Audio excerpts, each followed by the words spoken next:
Tere õhtust kõikidele. Hästi hea meel on, et meie koostöö Rahvakultuuri Keskusega on püsiv ja rõõmus. Ja täna siis olen teie ees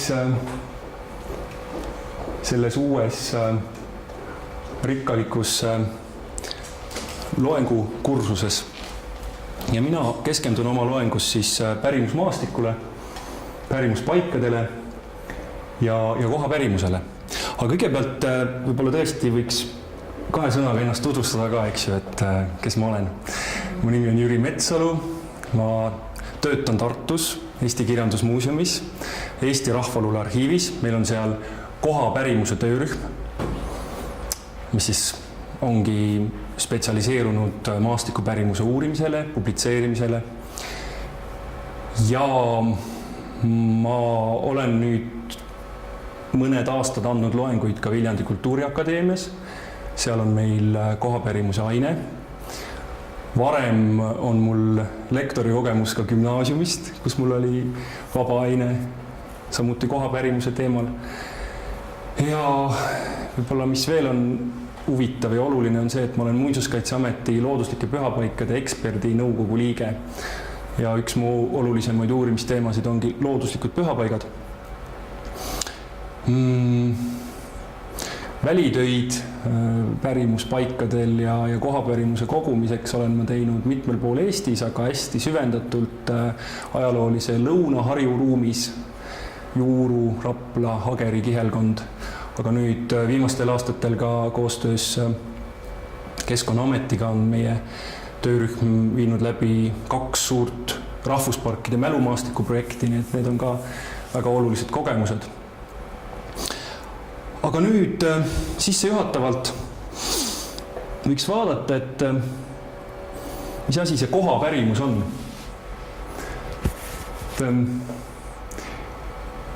Kõige lihtsam oleks siia tuua Mariann Remmeli definitsioon. Mariann Remmel on siis meie kohapärimuse töörühma juht Tartus. Me näeme, et ta on kirjutanud, et kohapärimuse tuuma moodustab koha või siis maastikuelemendi maa-ala, asula või kohanime keskne, enamasti proosatekstina esitatud folkloor, mille hulka siis kuuluvad inimese ja paiga suhet väljendavad muistendid, uskumused, kombekirjeldused, ajalooline pärimus, teated, mälestused ja muu.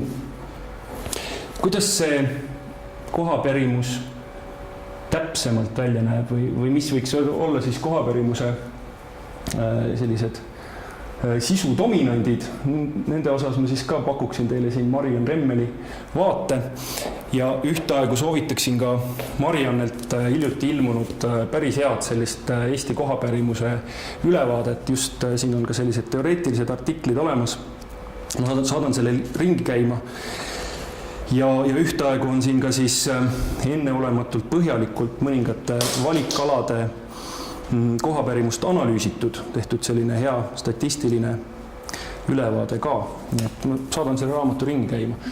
Nii, me näeme, et need sisudominendid on siis, jagunevad siis sellistesse plokkidesse. Kõigepealt hästi oluline usundilise religioosse taustaga pärimus, et erinevad alapunktid siin, ohverdamine, ravimine, kultuslikud rituaalsed toimingud, kooskäimised, lõbustused, käsud, keelud, tabud maastikuga seoses, tõotused, ennustused, kokkupuuted empiiriliste vaimolenditega, siis kõik võimalik sellised tänapäevased teemad, väljade tajumine ja kõik võimalik selline geopaatia. Nüüd teine plokk on Mariannel siis siin mütoloogilise, etioloogilise taustaga pärimus. Esiteks siis looduse või inimkätega loodud objektide, maastikuvormide saamine, tekkimine. Teiseks mütoloogiliste olendite tegevus pärimus maastikul. Kolmas, mis on hästi selline avar ja mõneti ka hajus plokk, on selline ajaloolise ühiskondliku taustaga pärimus. Asustuslugu, sõjad, ajaloolised isikud, taudid, nälg, röövimised, kohtumõistmine, ühiskonnakorraldus ja nii edasi. Ja ka siis selline maastiku ja loodusloolise taustaga pärimus, erilised objektid, maastikuvormid, maastiku muutumine ajas, looduskatastroofid, õnnetused ja ka siis selline igapäevaelu taustaga pärimus, mis on jälle hästi avar, mõneti ka ajus, et teda on võib-olla natukene isegi keeruline piiritleda, et kust maalt on ta kohapärimus ja kust maalt mitte, sellepärast et igasugune lugu, igasugune perelugu või ajalugu või igasugune tegevus, eks ju, leiab tegelikult aset ruumis, maastikul, et kuskilt maalt me võime öelda, et kohapärimus on kõikjal meie ümber, sellepärast et kui me midagi teeme ruumis, sellest kõneleme, midagi ruumis kogeme, sellest kõneleme, seda kogemust jagame, kui sellest sünnib pärimus, kui sellest sünnib folkloor, kui sellest sünnivad rahvajutud, siis on see juba kohe pärimus, eks ole, kohapärimus, et näete, siin on mitu alapunkti ka. Noh, näiteks kuni sinnamaani, et kõikvõimalikud elatusalade praktiseerimise vormid siin heinal käik, karjas käik, eks ju, et need võivad olla lihtsalt osa biograafiast, aga samas selle biograafia kontekstis võib avalduda väga eredalt, väga ilmekalt see maastikutaju. Aga läheme nüüd veel konkreetsemaks, et millised need pärimuspaigad siis liigiti on või millistest kohtadest see pärimusmaastik koosneb. Ma tegin väljavõtte meie kohapärimuse andmebaasi paigaliikidest. Näete, siin on terve rida kohti. Ja siin veel üks rida. Ja põhimõtteliselt me näeme, et pärimus võib kõneleda meile väga erinevat liiki paikadest, põhimõtteliselt peaaegu kõikidest paikadest maastikul. Ma toon siin ühe näite, et kui meil on, eks ole, need kohaliigid ühelt poolt, siis nende kohaliikidega liituvad meil pärimuses mingisugused pärimuse motiivid. Näiteks erinevad olendid või tegelased. Jällegi väljavõtte meie andmebaasist. Siin on terve rida erinevaid olendeid ja tegelasi, kes meil võivad ilmuda nendes pärimuslugudes seoses maastikuga. Ja ma toon veel ühe näite. Toon näiteks nüüd kohanimed, pärimuslikud kivid. Et missugused on meil andmebaasis kivide nimed. Et väga erinevad ja kõikide nende taga on, eks ole, tähendusruum, kõikide nendega võivad olla seotud jutud, kogemused, mälestused. Terve rida erinevate nimedega kivisid meie andmebaasist. Ja no lisaks nendele, mida ma siin nüüd näitan, on veel kõikvõimalike talunimedega, perenimedega kivid ja ka mõningate suuremate maastikukomplekside järgi nimetatud kivid, mis siis lisanduvad veel sellele loetelule. Nii, ja seejuures võib nüüd ka tõdeda, et neid pärimuspaiku on kõikjal meie ümber. Neid leidub igas Eesti külas. Et ma mäletan seda, kui ma olin koolipoiss, kui ma käisin gümnaasiumis, siis mulle kuidagi viisi nagu tundus, et näiteks looduslikud pühakohad, hiiekohad, et neid on niisugused üksikud ja neid võib-olla on ühes maakonnas mõni. Aga tegelikult on looduslike pühapaikade võrgustik kõikjal meie ümber. Et see teadmine jõudis minule ülikoolis kohale, et tõesti meie ümber on kõikjal need pärimuspaigad.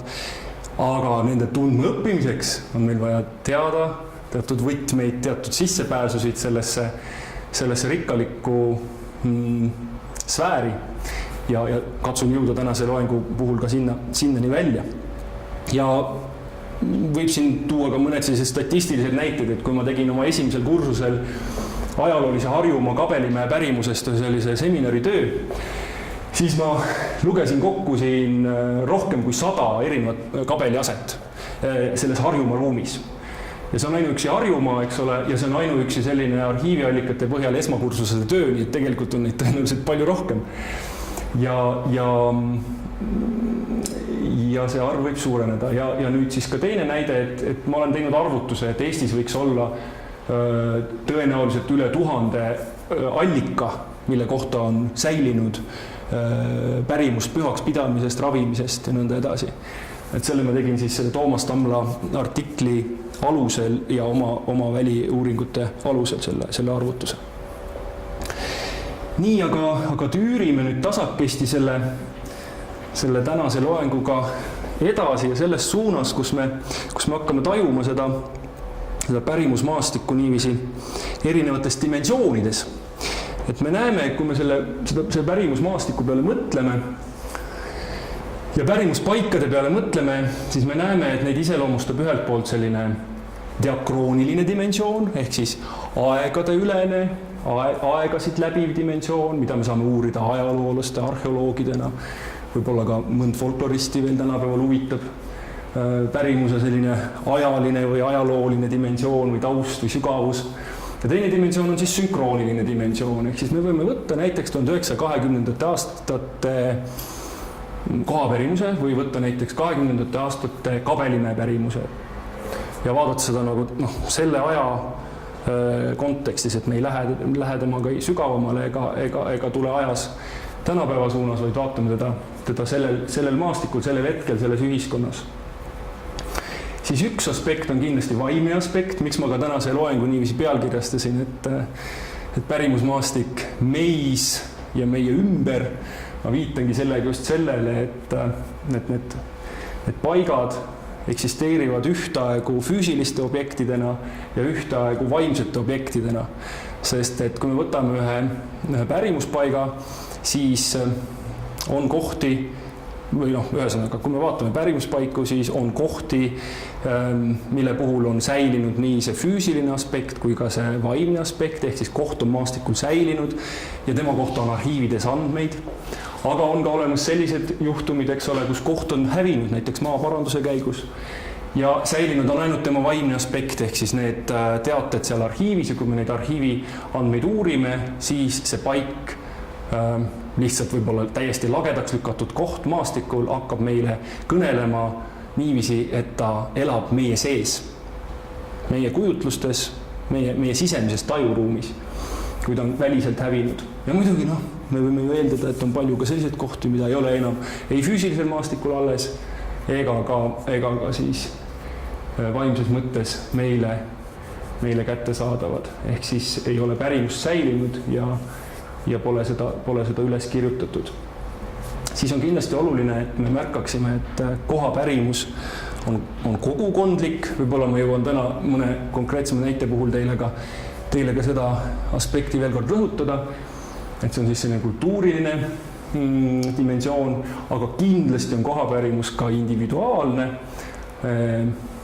Ja me näeme, et nendes pärimuslugudes, eriti sellises kogemuslugudes, memoraatides avaldub siis üksikisiku tõlgendus, tema enda isiklik kogemus ja see võib olla suhtes selle ajaloolise vana pärimusega ja vanade pärimuspaikadega, aga ta ei pruugi olla üldse sellega suhtes. Inimesel võivad olla täiesti isiklikud kohad.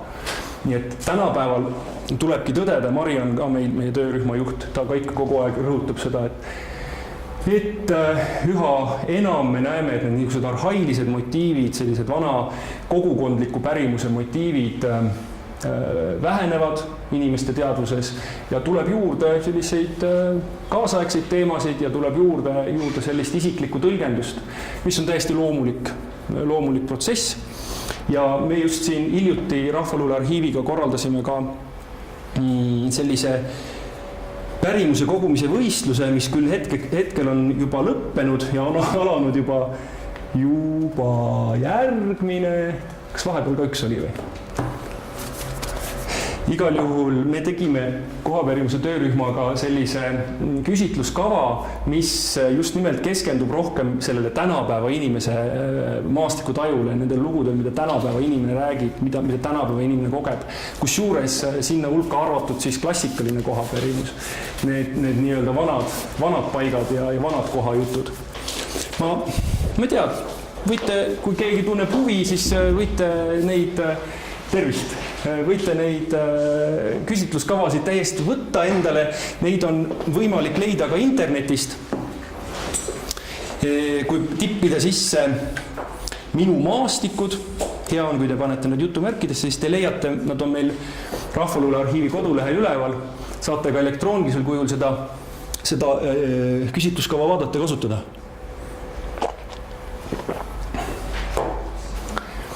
Ja kasutades juhust, kolleeg Valdo Valper veab praegu eest meie uut pärimuse kogumise projekti. Nimelt me kogume nüüd kokku meie rahva nimelood ehk siis palume siis kirjutada inimestel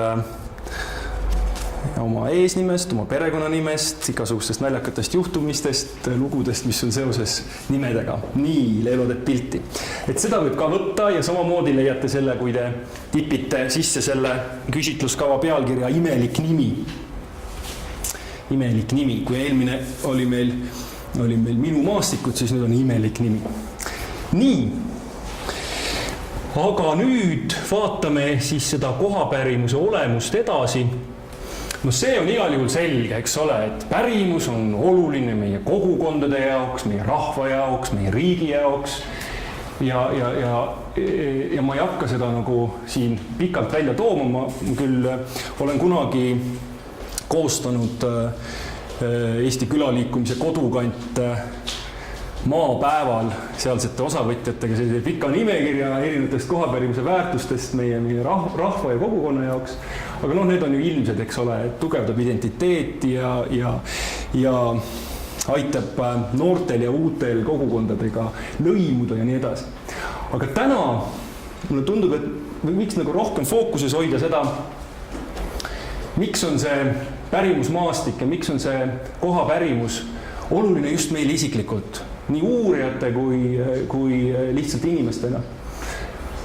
Et kui me maastikupärimusega tegeleme, seda arhiivis uurime, seda välitöödel kogume, siis me hakkame paremini tundma nii füüsilist maastikku kui vaimset maastikku. Ja mis on eriti oluline on see, et mida rohkem me tegeleme maastikupärimusega, mida rohkem me tegeleme nende erinevate pärimusmotiividega, mida suuremaid tekstikorpuseid me läbi loeme, seda rohkem hakkab meile tunduma, et seal on mingisugused seni varjule jäänud mustrid, seosed, kerkivad meil uued ideed, nii et selles mõttes mulle nagu väga meeldib see, kui ma olen süvenenud mingisse teemasse pikemalt ja lugenud rohkem tekste läbi, näiteks praegu ma olen tegelenud aasta jooksul ajaloolise Lõuna-Harjumaa looduslike pühapaikade inventuuriga, selle ettevalmistamise läbiviimisega ja mul on hakanud tekkima uued ideed. Nii et selles mõttes on just see mahukate tööde läbiviimine oluline. Ja muidugi alati võib ka niimoodi minna täiesti süvitsi mõne ühe koha uuringuga, niimoodi case study mõttes. Ja mis on hästi tore minu mõttes ma hakkan ka siia selle nurga juurde tulema. See on mõnus on siit kinni hoida. Et miks see kohapärimuse uurimine on ka lahe, on see, et kui me käime välitöödel, siis me ju tegelikult suhtleme kogu aeg inimestega. Me näeme kõigil välitöödel päevast päeva, milline on tegelik Eesti elu. Kuidas inimesed tegelikult elavad, mida inimesed tegelikult mõtlevad, millised on nende kodud. See kõik on seinast seina, see on hästi pluraalne, et see on nagu nii lahe minu meelest, et see on nagu see üks väärtus ka selle töö juures ja selle teema juures. Ja samas, kui see ruumitaju läheb rikkamaks meil nii füüsilisel tasandil kui ka ütleme niimoodi teaduslikult, siis ta kindlasti läheb meil ka sellise sisemise taju poolest rikkamaks. See on niisugune liminaalne teema, selles mõttes, et meil on tegelikult ju Eestis olemas ka lausa geopaatia selts, kus tajutakse erinevaid objekte, on see siis pendlite või vitsade või lihtsalt enda sisemise tunde järgi ja inimesed tegelevad sellega intensiivselt ja süstemaatiliselt. Ja mina uurijana alati hõlman oma tegevusse ka selle osa. Ehkki nagu akadeemilises mõttes on see veidike riskantne, samas kui me liigume mööda teatud distsipliine, on see siis folkloristika või usundilugu või religiooni antropoloogia või mida iganes, siis tegelikult kõik need nähtused, see, et inimesed näevad mingisuguseid visioone paikades, kogevad mingisuguseid nii-öelda üleloomulikke nähtusi, see on kõik tegelikult loomulik ja see on kõik tegelikult ka akadeemiliselt käsitletav. Ja ma olen tulnud siia ka sellised märksõnad veel nagu unenäod ja luuletused, sellepärast, et minu jaoks on kohapärimus kindlasti olnud inspiratsiooniallikaks ka luuletuste kirjutamisel ja vahel ma näen neid paikasid unes. See on tõesti hämmastav, mida ma näen. Ma ei hakka täna seal pikemalt peatuma, selleks peaks olema eraldi loeng. Võib-olla mingi väike kohtumisõhtu, kohapärimuse uurija ja tema unenäod. Muidugi võib kirjutada raamatuid ja artikleid ja see on ka väärtuslik kõik ja me teeme alati kogumispäevikuid ka oma välitöödel ja need on ka hästi sellised toredad dokumendid nendest kogumiskogemustest. ja kui ma nüüd nagu mõtlen selle peale, et miks ma selle valdkonna juurde tegelikult olen nagu kandunud või miks ma siin olen, siis ma läksin Tartu Ülikooli õppima ajalugu. Ja tegelikult mingil hetkel hakkasin ka arheoloogiast väga huvituma ja ühel hetkel, kui ma pidin siis päris enda seda lõputöö teemat valima, siis ma sain aru, et arheoloogia on minu jaoks küll väga huvitav ja pakub mulle palju, aga ma kuidagi tahaksin, et need pildid, mis kerkivad sellest materjalist, millega ma tegelen, oleksid nagu natuke selgepiirilisemad. Ja seepärast ma valisin peaaineks, ma valisin Eesti ajaloo ja hakkasin tegelema siis rahvausuga kroonika kirjutuses ja tõesti need pildid on väga intensiivsed ja vägevad, mis siis kirjalikest allikatest sajandite kaudu meile ilmuvad. Ja just selle sama pildilisuse ja visuaalsuse kuidagi otsinguil olen tegelikult folkloori juurde jõudnud, sest see maastik pärimusmaastik on interdistsiplinaarne, eks ju, teda saab vaadata pärimuspaiku, saab vaadata erinevate distsipliinide kaudu, on see folkloor, folkloristika või on see, eks, arheoloogia või ajalugu või kartograafia või mida iganes, eks ju, semiootika, et tegelikult mingil hetkel ei olegi nagu tarvis nagu seda pärimusmaastikku nagu lõhkuda mingitesse distsipliinidesse, vaid nagu vaadata seda tervikuna ja ma just toon selle visuaalsuse välja, et mul on kuidagi see olnud oluline, et ma tajuksin neid pilte, mis sealt materjalist kerkivad. Nii, ja siis vaataks võib-olla natuke neid olulisemaid paigaliike, millega just mina olen tegelenud või millel ma olen nagu fookust hoidnud, et kindlasti on need looduslikud pühakohad, kabelikohad, nagu ma juba mainisin, aga ka kõikvõimalikud nii-öelda vaimukohad ja imeliste ilmingutega paigad. Ma olen sõnastanud selle just niimoodi täiesti teadlikult imeliste ilmingutega paigad, sellepärast, et mulle kuidagi üldse ei sobi see jutt sellistest üleloomulikest nähtustest, sellepärast, et nii palju, kui ma vaatan nagu ajast tagasi või ma vaatan praeguses ühiskonnas ringi, kõik need nõnda öelda üleloomulikud kogemused on väga laialt levinud ja mulle tundub, et me võiksime neid ka tegelikult loomulikeks nimetada. Samas me saame aru, et see mõiste üleloomulik tekib sellest, eks ole, et see kogemus ei ole tavaline, et ta ei ole nagu nii sage, vaid teda kogetakse pigem mingisuguses liminaalses seisundis, liminaalsel ajal, liminaalsetes kohtades, erilistes tähenduslikes kohtades, et no kindlasti kultuuriliselt markeeritud, et ta ei ole nagu tavaline, aga see kuidagi samal ajal tundub mulle ka nii tavaline, selles mõttes, et seda on nagu igal pool. Nii, mis ma siis siin veel olen välja toonud, las ma vaatan. Ja kuidagi olen sattunud rohkem tegelema ka nende mütoloogiliste, etioloogiliste kohtadega, et nad tunduvad mulle ka hästi kõnekad. Ja kõik kokku see minu huvi ja fookus tundub olevat just selline usundiline maastikupärimus ja selle ajaloolised, kogukondlikud, isiklikud, psühholoogilised, ruumilised, arheoloogilised aspektid. Seal ma sõnastasin öösel.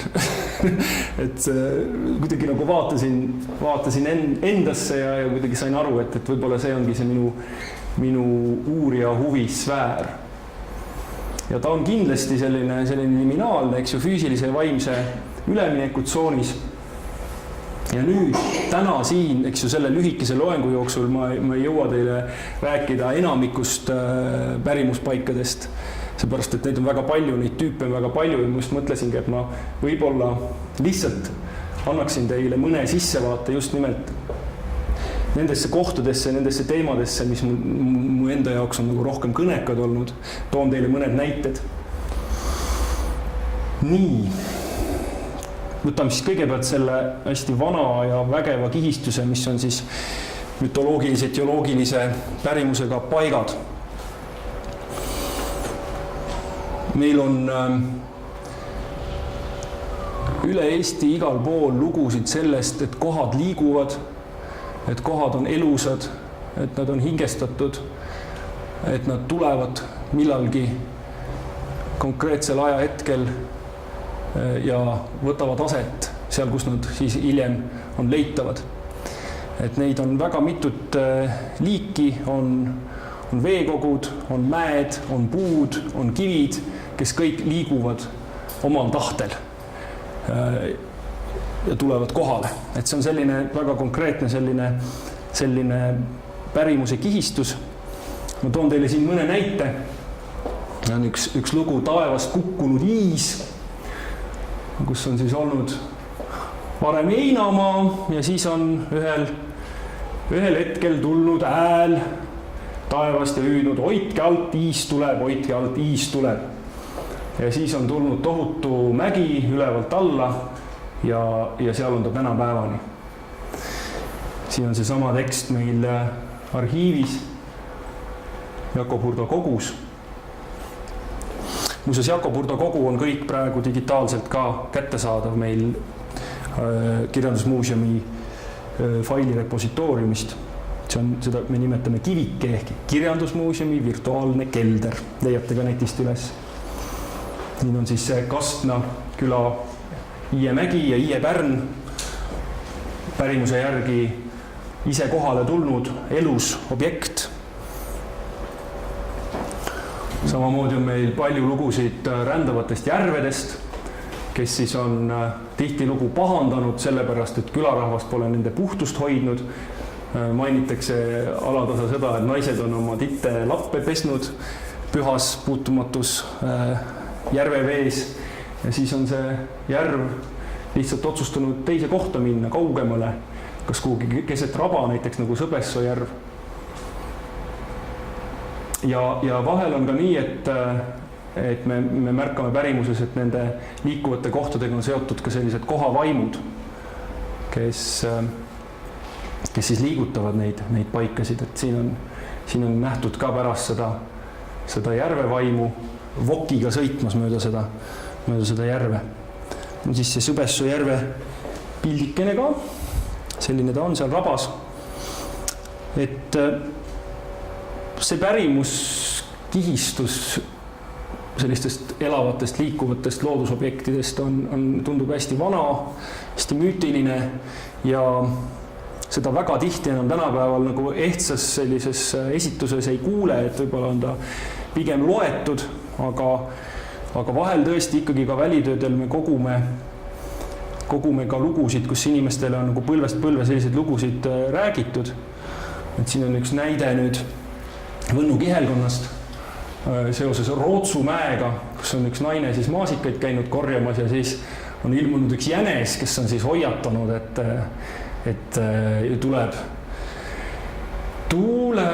tuleb siis järv, kes on ka pahandanud ja liikuma läinud. See konkreetne järv siis pahandas sellepärast, et sinna loobiti kive sisse. See on huvitav selline motiiv, kuidas see jänes on siis seda naist hoiatanud ja hõiganud, et naine hoia eest, järv läheb. Ja ise jooksnud siis ruttu minema. Et see on selline kena jutt, mida olevat just lastele räägitud. Et see on nüüd huvitav üldse selle folkloori või rahvakultuuri puhul, et nii mõnedki nähtused, mis on muidu tunduvad olevat sellised arhailised ja rituaalsed ja müütilised, et nad säilivad meil nagu selliste naljajuttude või ka näiteks ajaviitetegevusena või ka just sellises laste kombestikus või laste tegevuses, laste pärimises, näiteks liukivide traditsioon, et väga tihti me loeme, eks ju, et lapsed on lihtsalt tagumiku peal suure kivi pealt liugu lasknud, see on niisugune vahva ja lõbus tegevus. Palju harvem me leiame infot selle kohta, et see oli selline viljakusmaagiline rituaalne praktika. Ma ei tea, meenuvad kõik võimalikud laulumängud, eks ole, mis on lihtsalt nagu sellised laste repertuaaris, aga tegelikult tunduvad hästi sügava sellise arhailise taustaga. Nii, liikuvad puud on meil ka olemas. Siin on üks näide Suure-Jaani kihelkonnast Õnniste külast, kus tuli siis keskhommiku poolt mitu jalakat ja otsinud endale kohta, kuhu nad paigale jääksid. Ja siin on nad siis jäänud sinna Iie kaldale, eks ole. Üks jäi Jalakamäele ja teised läksid siis Iie kaldani välja. Ja siin on näete kirjas ka rahvas, kes nende rändamist näinud, hakanud neid pühaks pidama, sest nad arvanud neid jumalatest saadetud olevat. Et see on huvitav, et tihtilugu nendes liikuvate loodusobjektide lugudes on öeldud ka, et inimesed on seda näinud. Et see on selline kuidagi ka korduv motiiv. See on see koht, see Hiie kalla, see üks vana jalakas seal kasvab ja muuseas on see ka Hiie allikas. See on hästi vahva kompleks seal Õnniste külas. Kenasti säilinud, see on ka muuseas olemas Tõnnivaka nimeline kivi, see Tõnni pärimus on ka väga huvitav, sest me jõua täna rääkida, natuke korra veel mainin koha peal. Või siis liikuvad kivid, taevast tulevad kivid. Vägevad on need Näärikivi jutud seal läänerannikul, mis on sealne regionaalne eripära. Et siin näiteks üks tekst kirjutatud üles Lihula kihelkonnast, et ükskord ühel nääriööl oli ilus kuupaisteline ilm ja inimesed olid tantsimas külas ja äkki olla kuuldud ühte suurt matsakat nende selja taga ja inimesed läksid vaatama, mis müts see oli ja nägid 2 suurt kivi ja siis nad arvasid, et taevast kukkunud. Nad on nääriöösi taevast kukkunud ja sellepärast nimetatakse neid näärikivideks. Enne ei olnud kive ja ilmusid kivid. No kõikidele nendele lugudele me võime hakata leidma mingisuguseid ratsionaalseid seletusi on ju, et ma ei tea, vahel toob jääranda kive, eks ju, tänapäeval me teame ka Käsmus, ma mäletan, on suured kivid, mida on näiteks jää liigutanud. Aga rahva taju järgi on nad jah, just sellisel pühal ajal tulnud ja inimesed on olnud tunnistajaks, et nad on siis kohale kukkunud lausa. Siin on nüüd üks näärikividest, on Saastme lähedal. Mulle hästi meeldib see koht. Ja ma sellise väikse remargina mainin, et see on nüüd just üks sellistest kohtadest, kus ma ühtpidi olen kohal teadlasena, eks ole, kogun seal seda pärimust, eks, ja teisalt, eks ju, lähen sinna kohale ja lihtsalt katsun seda kohta tajuda. Ma mäletan, et me tegime siin väikse pikniku ja pärast, kui juba teised eemale läksid, siis mina lihtsalt heitsin selle kivi peale pikali ja lihtsalt lebasin.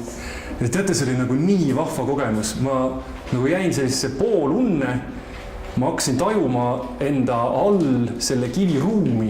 See kivi läks nagu suureks, avaraks. Seda juhtub muidu teiste kividega veel. Et lähed kivi peale ja lihtsalt tajud, lased sellel kiviruumil nagu tulla endasse, lased enda ruumi. See on teatud meditatsioonipraktika tegelikult, et sa lased enda siseruumi, teed lahti ja lased selle kiviruumil või selle koharuumil nagu tulla endasse ja vaatad, mis juhtuma hakkab. Ja teate, seal oli niimoodi, et ma tundsin selle kiviruumi nii äge ja siis ma näen, et selle kivi sees on väike selline keras, selline pikkade valgete karvadega loom. Magab, siuke keras nagu rebase või koera moodi, hästi armas. Wow, kui ilus, praegu tõused ihuga püsti, nii ilus. Pärimus ei räägi sellest, aga pärimus juhib mind selle paiga juurde. See on näärikivi, see on tähtis koht, see on püha koht, see on hoitud koht. Lähen kohale pärimuse jälgedel ja avan ennast sellel kohal ja lasen sellel kohal kõneleda ja ma näen midagi väga ilusat ja siis ma lihtsalt olin ja siis ma ühel hetkel tundsin, kuidas ma lendan koos selle kiviga. Ja ma nägin lihtsalt, kuidas ma lendan maastiku kohal ja see oli väga ilus. Ja ma olen üsna veendunud, et tegelikult inimesed on ajast aega selliseid kogemusi kogenud. Ja hästi lahe, teate, kui tore tunne on. Ma ikka vahel oma loengutel ütlen, et ma alati ütlen inimestele, kui on see, kui pea läheb täiesti tühjaks. See on nii hea, mul on praegu pole ühtegi mõtet. See on nii hea tunne. Aga võib-olla see ongi see tunne, millega tuleb tegelikult läheneda ruumile, maastikule, kohtadele, et seda imelisem ja üllatavam on see kogemus, mis meil avardub, mida lahtisemad ja mida tühjemad me oleme.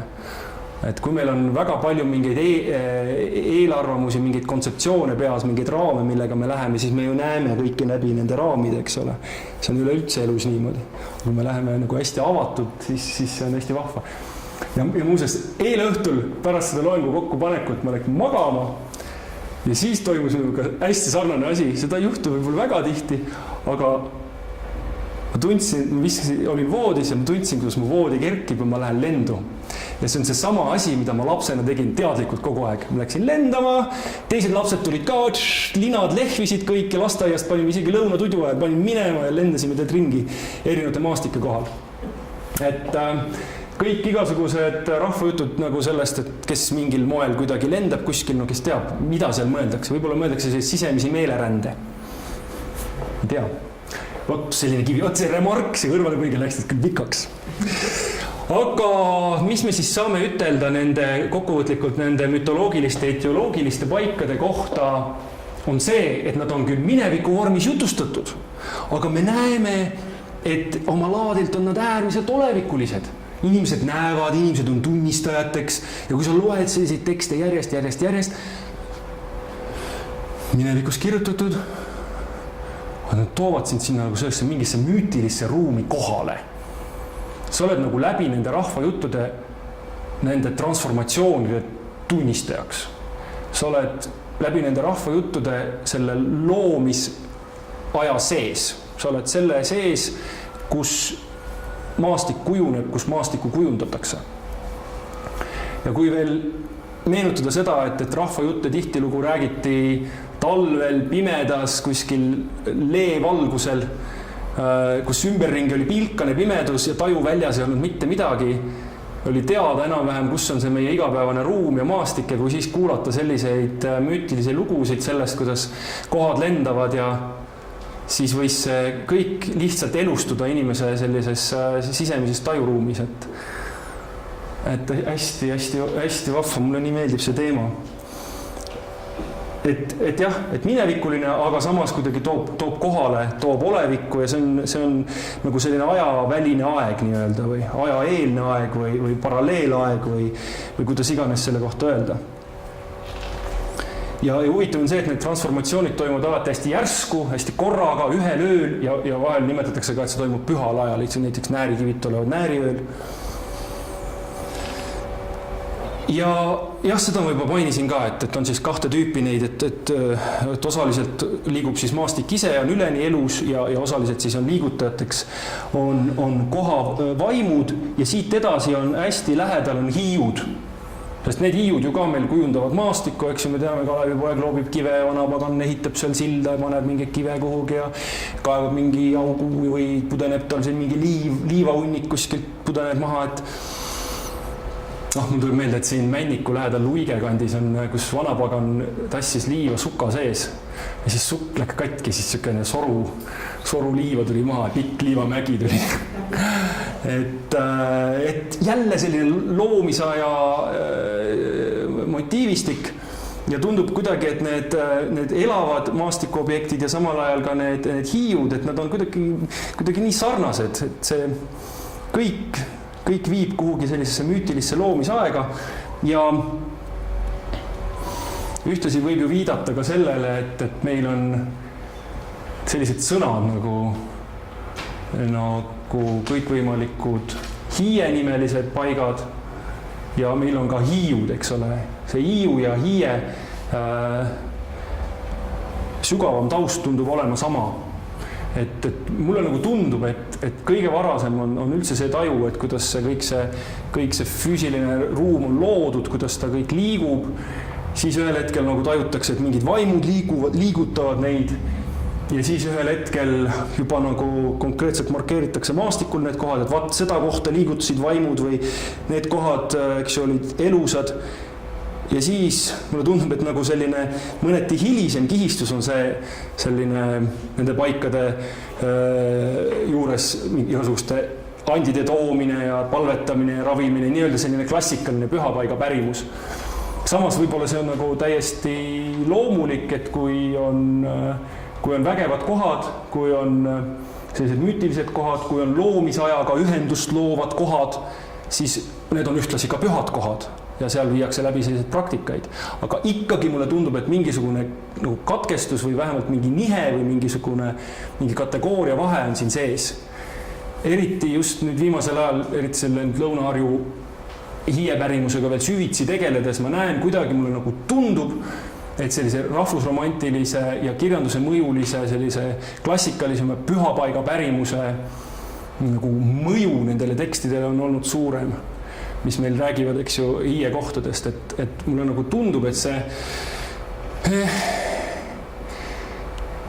et kohati on niimoodi, et meil on säilinud võib-olla ainult kohanimed, seal mingi Hiiu kraav või Hiiemägi või ja siis kuidagi kirjanduse mõjul nagu interpreteeritakse, et jaa, et see on seal, et on Hiie väli, eks ole, ja siis öeldakse, et jaa, ja kunagi olid seal kasvas suur tammik ja siis raiuti sealt nüüd, et sakslased tulid, raiusid need tammed maha ja nii edasi.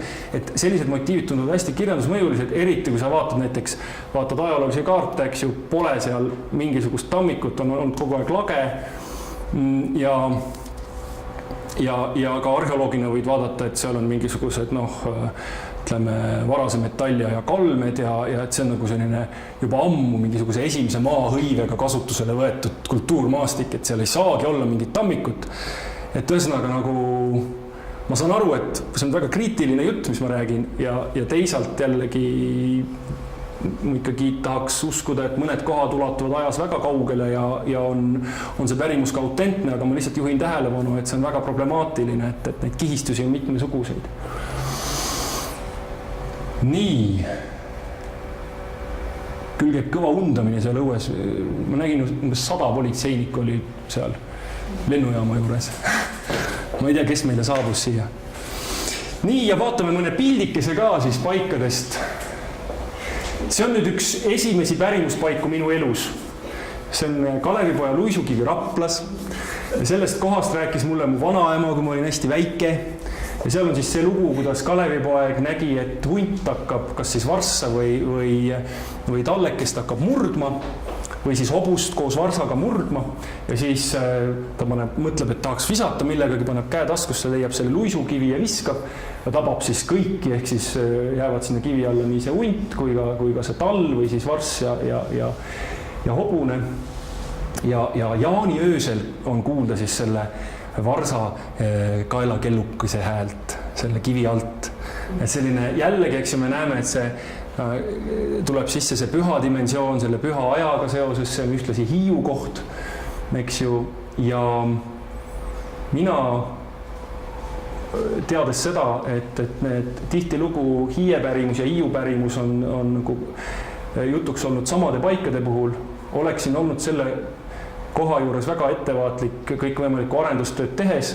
Ma oleksin seal igaks juhuks kas või teinud mõne sellise prooviaugu või kaevanud, vaadanud, et kas seal, mismoodi see kivi ümbrus on ladestunud, on ju, mis seal sees võiks olla või vähemalt metalliotsijaga kontrollinud või midagi. Aga ei, seda taipamist ei ole ju meil kellelgi, eks. Üks päev tulen ja muuseas see oli väga huvitav, et see oli mingi, ma ei tea, nädalapäevad olid vahet. Ma olin kodus, vanemate kodus ja mingi intuitsioon ütleb mulle, et poiss, mine pildista seda Kalevipoja luisukivi, sest et seal juures on see ilus kastan, mille veel meie kooli lapsed istutasid, et mine pildista, et ilus sügisilm on ka, mine pildistab seda kivi. Jumal teab, mis nad teevad seal sellega. Pildistasin ära ja tulin järgmine nädal tagasi Raplasse ja plah. Et nagu kõik kopaga ära kraabitud on ju, looduskaitsealune koht, mitte muinsuskaitse all, ei ole arheoloogiamälestis, on looduskaitseobjekt. Ja nagu inimestel ei ole seda mõtlemist, et et Kalevipoja kivi võiks olla ka pühakoht. Ei ole sellist mõtlemist. Samas paljud pühakohad on ühtlasi Hiiu kohad. Nii et ma oleksin ettevaatlik, sest pärimus on säilinud fragmentselt, teda on kogutud juhuslikult, on ju, teda on meeles peetud erinevad motiivid on meelde jäänud. Nii et selles mõttes nagu ma oleks väga ettevaatlik selliste kohtadega. Siis pandi meie Kalevipoeg, pandi puuri ka veel. Ja praegu muidugi ma sain nagu sabast kinni, sest Vesirosi kooli mingisuguse meie kodugümnaasiumi ümbruse mingi suur detailplaneering on algatatud. Ja siis praegu olen vallavalitsusega koostöös oleme teinud sellise väikese lähteülesande siis arhitektidele, et kuidagi viisi nagu loomulikumalt seda ruumi seal kujundada, et panna siis võib-olla mingi puidust piire sinna ja nii edasi. Veel mõni selline Hiiu koht. Siin on näiteks Vanapagana kivikülv. On meil Paka metsas Raplas. Siin oleme oma õpilastega.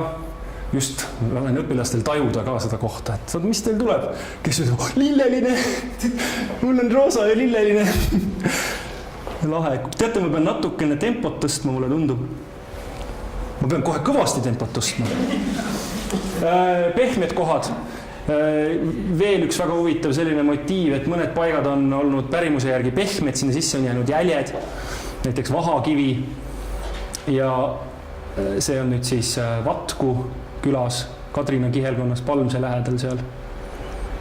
Nii on ka üks lapse üles kirjutatud tekst, kus oli üks nõiaepp kunagi, kes oli nõiaepp ja oli kandnud kivipõlle sees ja siis oli tal maha pudenenud ja siis oli korraga hakanud kasvama see kivi ja siis jäänud see nõia käe jäljed sinna sisse ja see kivi olnud pehme, eks ole. Neid pehmeid kive, mille sisse on jälgi jäänud, on meil tegelikult üle maa igal pool. Et Helme orjakivi, kus on see orja tagumiku jälg peal või siis seal Vanakülas see hobuse jälg, eks ole, või siis üks mees, kes on omale kodu õue peale toonud seal Märjamaa kihelkonnas on kivi, kus on, siin on nagu natukene ka näha, siin need hundi küünejäljed ja hobuse jälg ja kitse jälg ja ühesõnaga kivid on olnud pehmed. Ja kõik see kokku on nagu suhteliselt ebaratsionaalne või niisugune nagu kummaline, et siis tulebki nagu eristada seda, et üks on selline ratsionaalne vaade maailmale ja teine on usundiline vaade, et need on erinevad.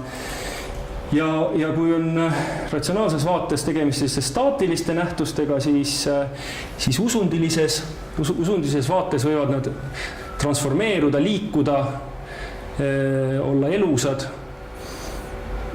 Ma toon siin veel ühe näite, kus ratsionaalse vaate järgi on meil maastikul leitavad kivikirved, mul on üks kaasas ka juhuslikult. Neid ikka tuleb väga huvitav kivikirvestega mul see suhe, et nad tulevad mu juurde, kuidagi inimesed toovad neid ja mul on neid kogunenud, et ma varsti pean jälle tegema ühe ülevaate ülikoolile. Et see võiks olla selline neoliitiline, et mingi 4000, 6000, ma ise ei ole ju kiviaja spetsialist, aga neid on peetud siis pikse jumala noolteks, kivikirveid. Ja need on olnud väga väekad. Ma olen kivikirvega ka lennanud ühes unenäos.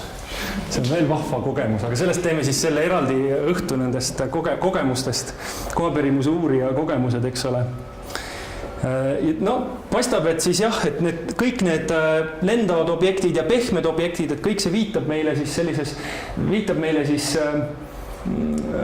sellisele avardunud teadvuse seisundile, kus siis võiks võib-olla isegi näha mingit paralleeli ka kõikvõimalikes rituaalsetes praktikates toimuvate tajumuutustega, eks ole, et inimesed tunnevadki, et maa tõepoolest hingab, kõik hakkab nagu elama, kõik hakkab liikuma, sa tunned seda seost kõigega, eks ju, ja mulle paistab, et seal taga võib midagi sellist olla. Kõik on elav, kõik on hingestatud, looduses elavad vaimud ja toimuvad siis tavateadvuses võimatud sellised tajumuutused. Ja nüüd ma vahetan natuke nagu kategooriat. Me näeme, et me oleme praegu liikunud sellises müütilises ruumis, mis võib olla tegelikult ka olnud täiesti konkreetne, selles mõttes, et ka nende pühade paikade kaudu võivad olla ja ka nende ühtpidi, eks ole, vaadake, et maastikul nende pühade paikade ja hiiupaikade kaudu ja teisalt kultuuri mustrites või pärimuses on nagu sissepääsud sellesse loomisaega või müütilisse aega, et inimesed, mul on tunne, et nad on olnud ühenduses sellega ja tajunud seda kuidagi oma meeltes.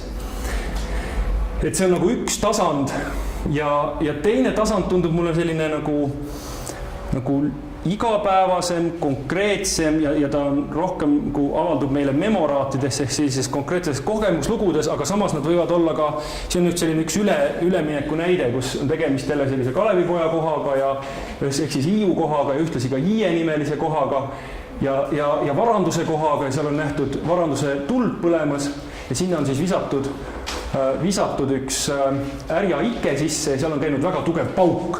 Ja mul hakkas kuidagi see koht on siin ja väga tugev pauk on käinud ja siis see varanduse tuli on ära kadunud selle kivi juurest.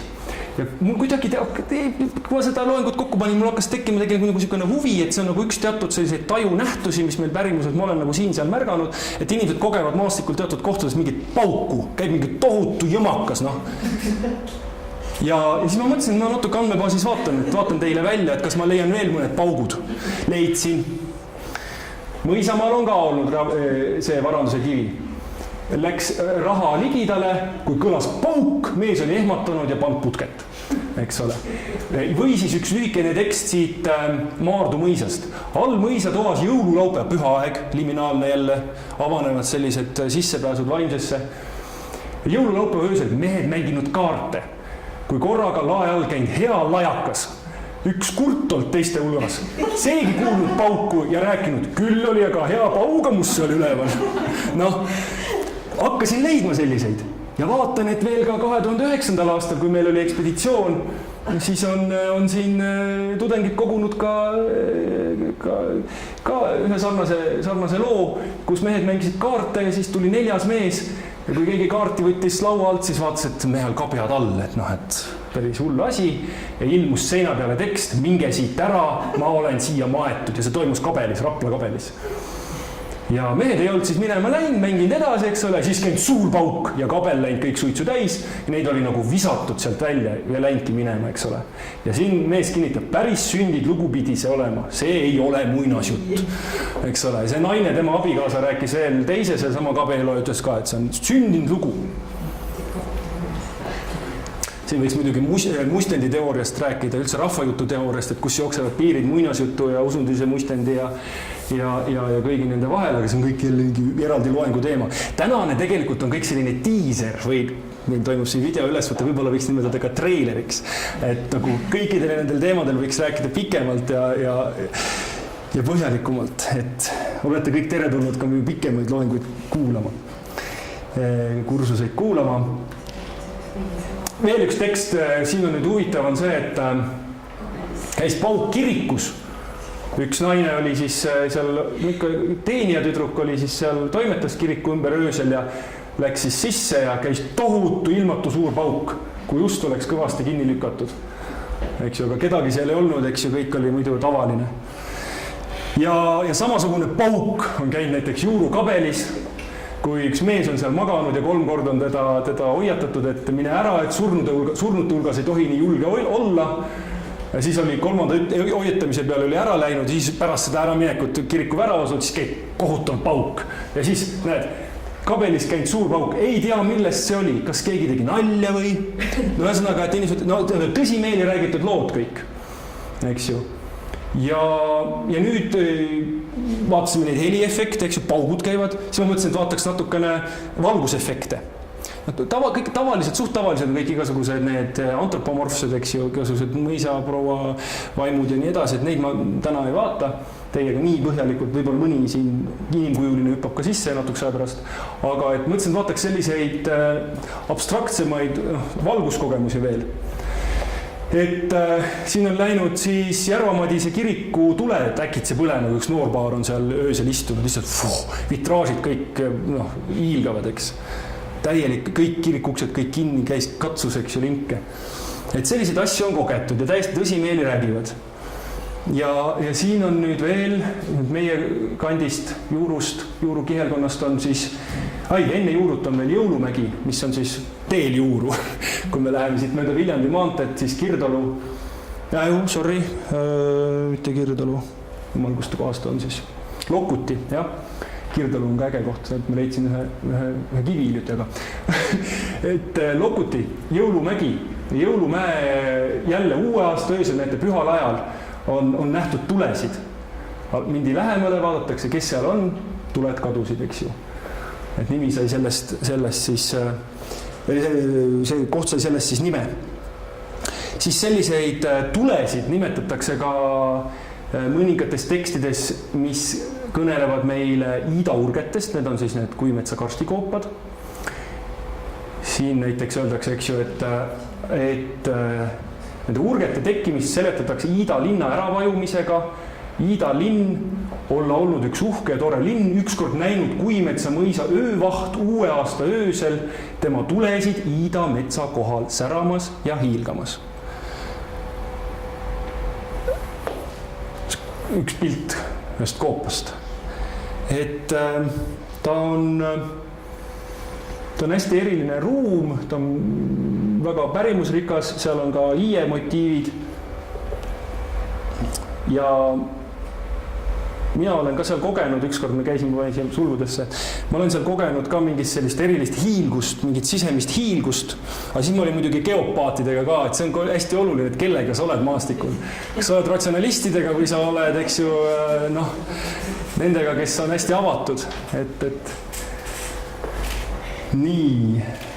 Ja siin on veel üks iga hommiku enne päikesetõusu, jälle enne päikesetõusu, selline liminaalne aeg, mõisa tööle minnes vaadatud endise linna poole, et näha, kas selle tuled juba paistavad.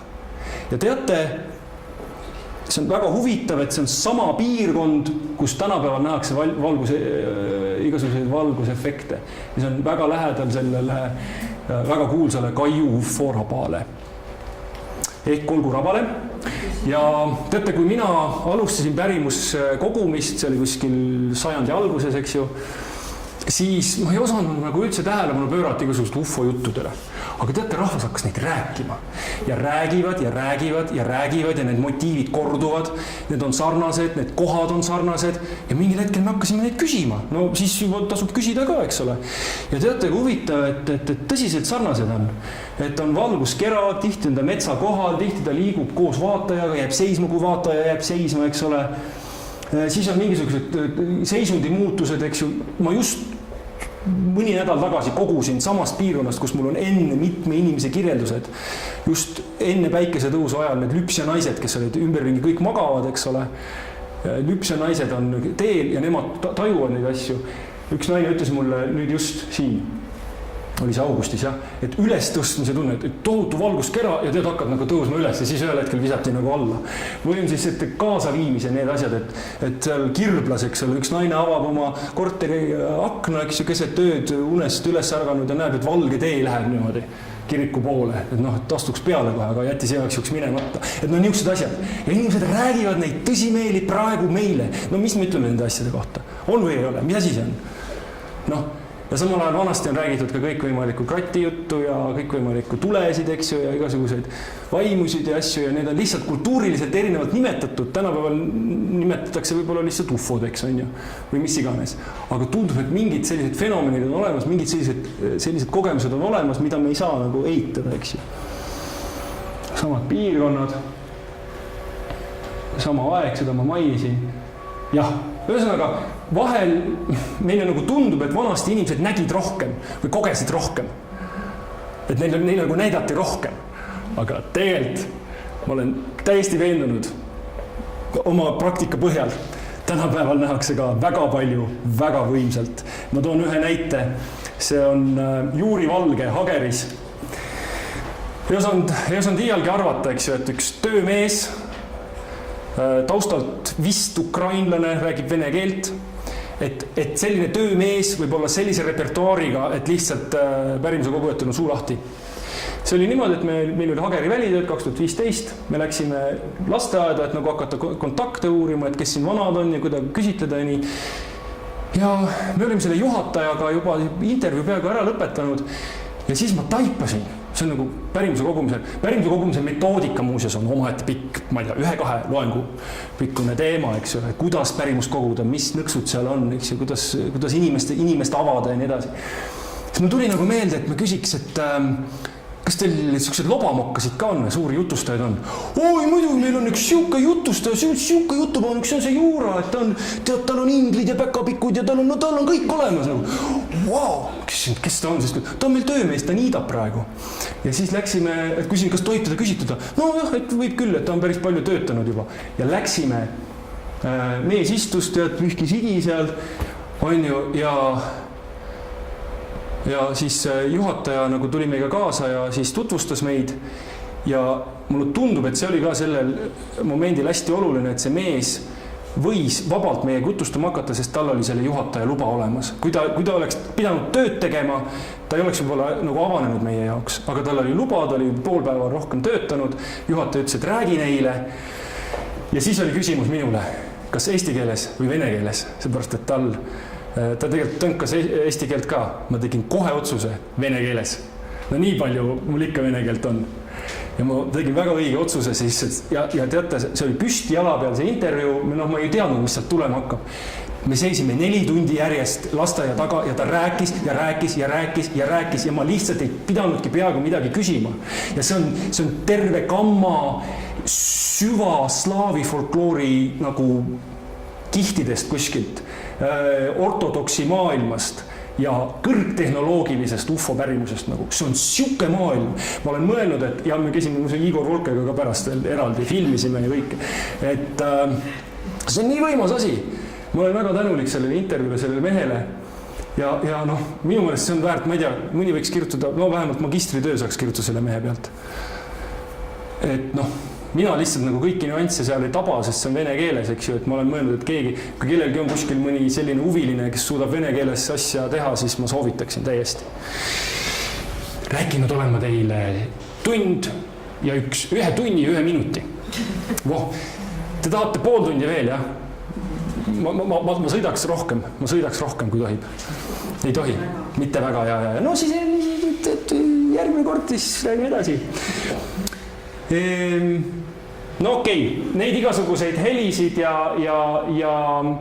nähtusi on mitmesugused. Ma tõin see Kastre Pähnimäe veel, kus eks oli sealt, kus inimeste luud leitud, olnud väga ilusad sõnadeta laulu healt kuulda, nagu mõne ingli laul ehk võidu hõiskamine. Rahvas räägib, et see olnud nende langenud sõjameeste võidulaul vaenlaste üle, mis sinna on maetud, eks ole, milline matuse kohas ilmuvad sellised nähtused. Või siis kõik võimalikud hald ja tuled, ma olen siin toonud ühe Viinistu näite, et seostatakse neid valgusnähtusi ikka konkreetselt, ütleme, antropomorfsete vaimolenditega. Aga nüüd veel üks selline tajumuutuste näide, et kui ma olen rääkinud nendest paukudest, mis on üks konkreetne asi, valgustest, mis võib-olla kestavad kauem, seal lendab, eks ju midagi, või ilmuvad mingid tuled või no kratijutud ma jätsin välja, neid teate niikuinii, on ju. Lendavad suht samamoodi nagu need tänapäevased ufod tihtilugu ja samades kohtades tihtilugu.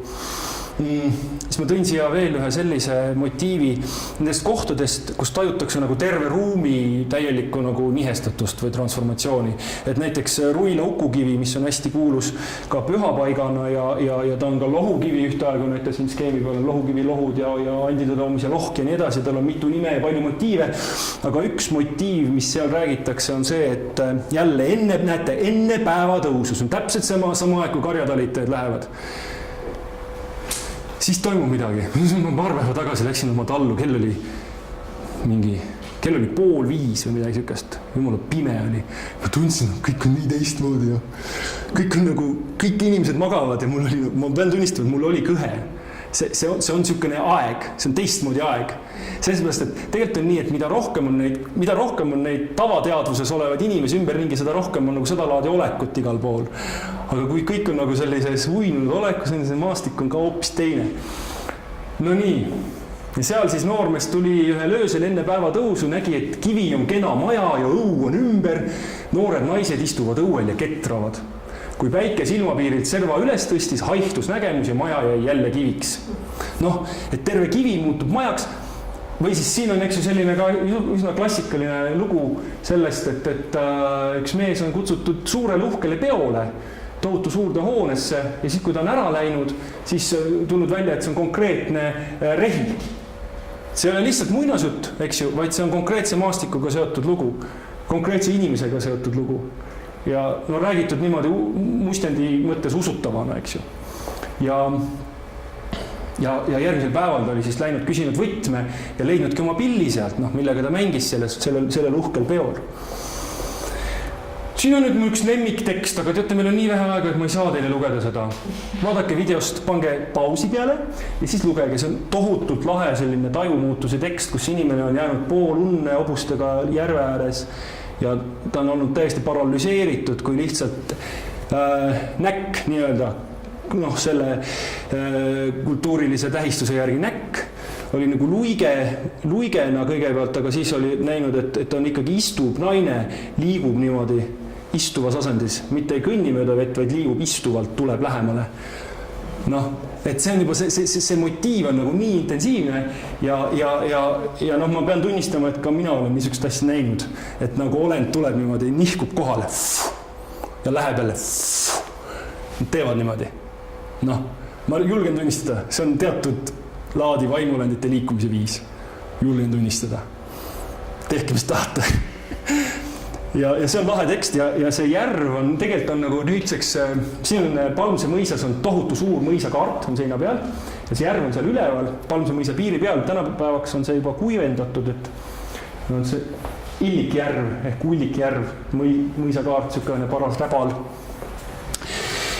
nii, aga kõige tugevamad, nüüd me teeme veel ühe sellise nihke, eks ju, et me oleme tulnud läbi nende mütoloogiliste, etioloogiliste, me oleme tulnud läbi nende memoraadi laadsete lugude, kus on nagu konkreetsed sellised nähtused, mida inimesed nagu isiklikult nagu kogevad. Me oleme jõudnud nüüd siis pühapaikade juurde, mis on sellised hästi tugevalt kollektiivselt maastikul ja kultuuris ja jutuvaras markeeritud paigad ja nii-öelda sissepääsud siis vaimumaailma. Ja ma rõhutan, et need pühakohad on pärimuslikus tajus tihtilugu ka hiiukohad, nägemuskohad, varanduse kohad, liikuvad ja elavad kohad. Et see, mida rohkem rahvapärimusega tegeleda, mida rohkem lugeda tekste paikades, seda rohkem paistab, et see, nii nagu läheb voolamisse see mägi või kivi on ju, või nii on kogu see pärimuse maailm selline voolav. Tal ei ole rangeid piire, seal ei ole reglementeeritud väga rangelt seda, et nagu, et mis nüüd on pühapaik ja mis nüüd ei ole. Kogetakse igasuguseid asju, eks ju, et on selliseid hämaraid üleminekualasid. Et sellepärast sõltubki väga paljuski ka näiteks meie statistika sõltub sellest, mida üldse pühapaigaks peetakse, mida teadlane pühapaigana defineerib. Et kas näiteks meil on eks ju Eestis nüüd teist perioodi looduslike pühapaikade riiklik arengukava kinnitatud, et arengukavas eks ju on väga konkreetselt, nii nüüd tuleb see kollektiivne pilt, ma olen paigal, ma kõnelen, oleme kõik mõnusad, leiavad pilti, et kas see on kitsam definitsioon, nii nagu meil on nüüd arengukavas, eks ole, et seal on need erinevad motiivid, eks ju, et andide toomine, ravimine, palvetamine, pühaks pidamine ja nii edasi. Või ta võiks olla nagu tegelikult avaram see püha ruumi definitsioon, et kõik võimalikud sellised imelised ilmingud, hingestatud kohad, anomaalsed paigad. Või siis veel, jah, just nimelt. Nii. Ja seega see, mis on meie jaoks püha, millised kohad on pühakohad, millised me nagu pühakohtadena käsitleme, sõltub tegelikult meist endist ja sõltub sellest kultuurist, eks ju, mis määratleb selle pühakoha. Et jälle me jõuame selleni, et see füüsiline ruum, et see vaimuruum meie ümber on tegelikult väga selgelt seotud meie sisemise ruumiga, sellega, mismoodi me vaatame asjadele, mismoodi me vaatame ümbrusele, mismoodi me defineerime ruumi enda ümber. Liigendame teda mingis mõttes. Sest jah, ma nüüd näiteks teile mõned pühapaiga pildid ka, eks ole. Selles ma hakkan, nii 1-11, nii, natukene on aega veel.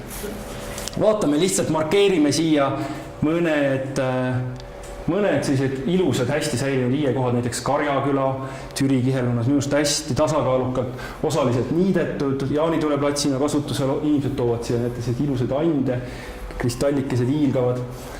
Hästi kena koht ja osaliselt siis jäetud täiesti puutumata niimoodi, et minu meelest see on nagu kultuuristatus ja selline täiesti puutumata loodus on mõnusalt nagu balanssis, tuuakse ande. Nüüd lihtsalt markeerin teile korraks, et hiiepärimus, hiienimelised kohad ei ole üldse alati mitte mäed ega suured puud ega suured kivid, vaid vahel on sellised hoopis mingisugused augud, lohud, nõud, mingid vesised kohad, näiteks siin on hiieauk, eks ole, Muhu kihelkonnas, Muhu saarel. Kindlasti hästi olulised looduslikud pühapaigad on meil allikakohad ja allikad on mu meelest selles mõttes kuidagi nagu uurijale natuke nagu konkreetsem valdkond, sellepärast, et kui see hiiepärimus on, ta on nii mitmeplaaniline, ta on ühtpidi nii arhailine, nii vastuoluline, nii mitmekihiline, et seal on isegi natuke nagu riskantne üleüldse toimetada või midagi ütelda, siis allikapärimus, aga ka näiteks kivipärimus just nimelt selles plaanis, et seal on käidud ravimas, seal on käidud just ravi otstarbel ande viimas, allikatest ravivett toomas, eks ju, ja kivide peal võib-olla ka seal mingeid ravipraktikaid läbi viimas, siis need kohad on nagu, tunduvad olema pärimuse poolest hästi autentsed, hästi ehedad. Et nagu sellist kirjanduse mõjulist, sellist ilutsemist on nagu palju vähem. Samamoodi see koht on Kadjaküla terviseallikas, raba ääres seal, Juuru kihelkonna serva peal. veel nõukogude ajal on seal käidud ravimas ja münte viimas. Markeerin, detektorist, võttis need mündid välja ja läks vasakule nendega. Sellel kohal jagan teiega arheoloogiapärandi kaitsmist tutvustavat voldikut, et oleksime teadlikumad metalli otsimise ohust meie mälestistele. Osa kohti on kindlasti hävinud. Siin on üks allikapaik, mis on torru aetud ja väga eriline on nüüd see, ja väga rõõmustav, kui välitöödel meile tänapäeva inimesed räägivad kohtadest, pühapaikadest väga ehtsalt, mida me seni pole üldsegi nagu kaardistanud, millest me seni midagi ei tea. Siin on nüüd Juuru välitööde ajast on üks foto, kus Helga Kraam räägib kogujatele siis pudrukivist, kuhu siis tema mehe perekonnas, kuhu ta siis minijaks tuli, kus oli traditsioon siis viia putru kivi peale ja huvitaval kombel just nimelt siin on kasutatud sellist väljendit, et oli minu ämm veel see, kes seda pudru ka toitis, ühesõnaga seda pudrukivi nimetati ka nagu, teda kivi nagu toideti. Et nagu seda kivi ühtlaisi nimetati nagu pudruks, et väga huvitav selline variant. Ja ta ütleb siin lõpus, eks ole, et minu mees ütles, kui me siia tulime, et kas sa ka pudrukivi ka toidad vahest? Aga et nagu vanasti usuti, kividel on võim. Eks ju, 21. sajand inimene räägib, et tema peres on niimoodi toimetatud ja see kivi on, me ei ole seda tegelikult avalikustanud ka seda küla mitte, et perekonna enda koht, et las ta olla rahulikult. Markeerin veel, et väga oluline osa meie pühast maastikust on kabelikohad, täiesti omaette võrgustik, omaette kihistus. Tuleb tunnistada seda ka, et Kabelimägede võrgustik ja nende nii-öelda looduslike pühapaikade või muinasaegse taustaga pühapaikade võrgustik üldiselt ei kattu omavahel, ei korrelleeru, mis tähendab seda, et need jutud, et ristiusk toodi ja ehitati kabeleid ja kirikud igale poole vanadesse pühapaikadesse, nagu ses mõttes ei tundu nagu paika pidavat.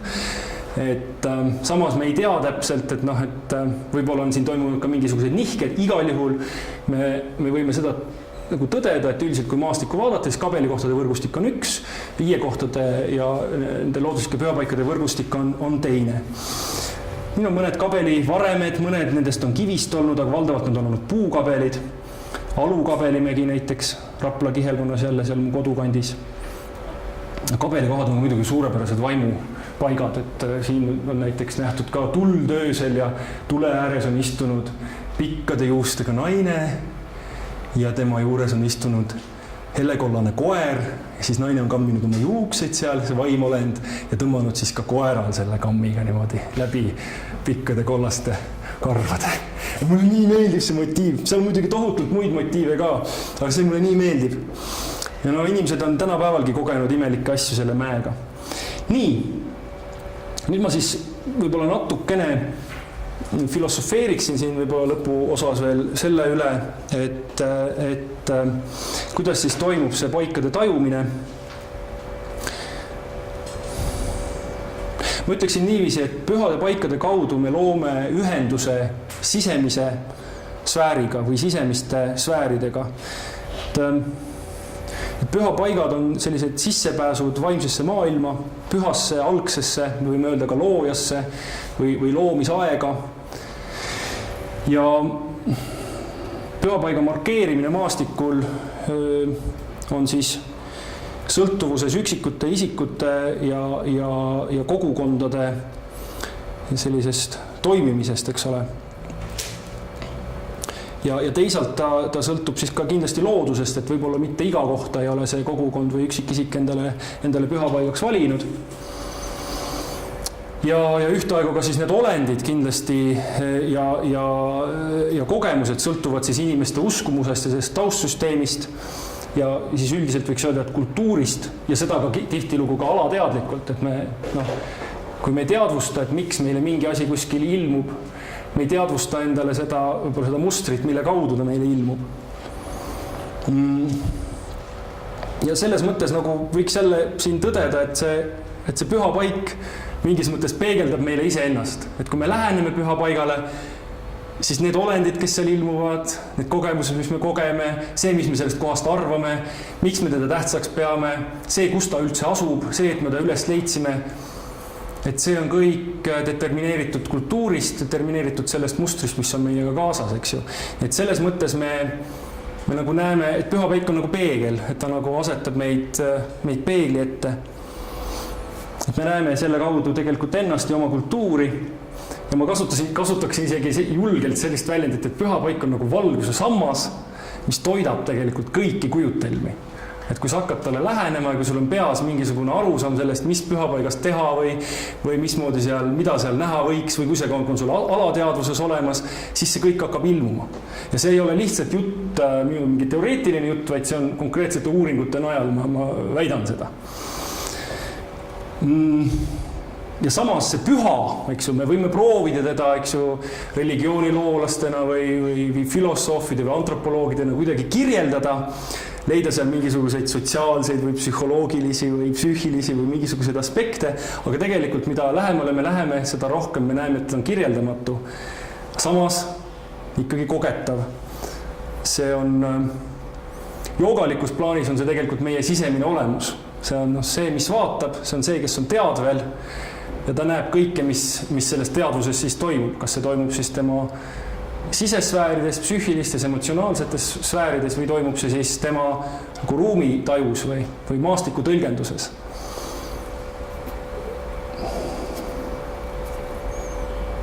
Jah. Ja see on igal pool, et selles mõttes ma võiksin ütelda ka, et tegelikult see püha on tõepoolest igal pool. Ja samas võib ka ütelda seda, et nii nagu pühapaigad tegelikult peegeldab ka iga pärimuspaik meid ennast ja meie kultuuri. Nii, ma vaatan, kuidas mul siin see asi nüüd jookseb. Nii. Ja mul on paar näidet nüüd ka enne, kui me pausile läheme. Võib, jah? Tund 20 olen rääkinud. Et mul on paar näidet selle kohta, et kuidas siis toimub see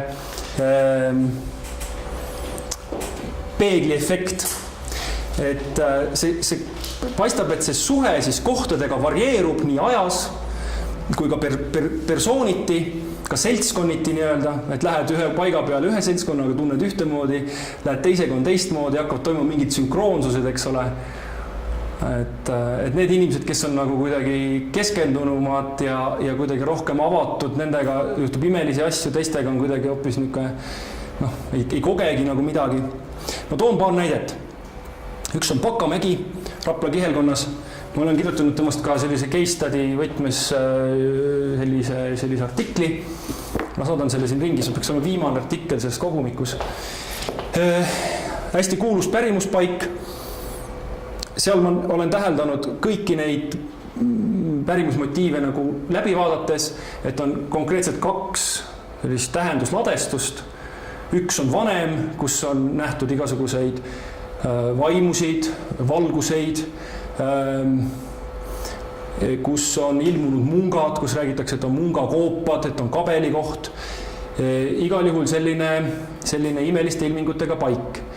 Teine tähendusladestus on tugevalt kirjanduse mõjuline, tugevalt rahvusromantiline ja on siis, lähtub siis Henriku kroonika jõudmisest Eesti lugejate ette ja ühtlasi siis sellest ühest lausest, mis seal kroonikas on, mis räägib siis meie muistsete, nüüd on kohe tõlkeprobleemid, meie muistsete esivanemad, ma ei tea, kes need omnes gentes circumet centes oli seal, eks ju.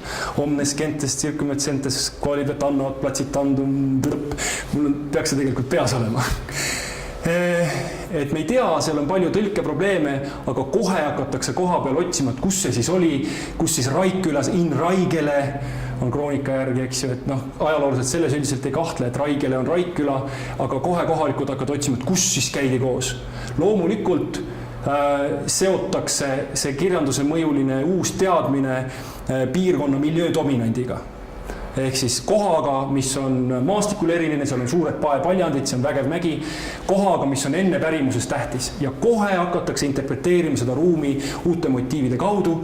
Kui enne ilmusid mungad ja mingisugused valged neiukesed tantsisid seal, siis uues kihistuses on kuulda Sõjasarve huiget ja muistsete vanemate kõnekõma, eks ole. Et motiivid muutuvad, aga samas selline teatud sisemine kontinuiteet on märgatav. Et fenomen selles mõttes püsib, et paik on eriline, paik on tähtis, paik on tähistatud, paigas kogetakse selliseid nii-öelda üleloomulikke kogemusi, lihtsalt motiivid varieeruvad.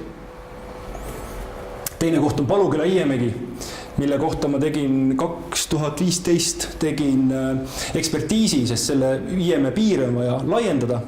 Tegin Muinsuskaitseametile ekspertiisi, ma küsitlesin külarahvast.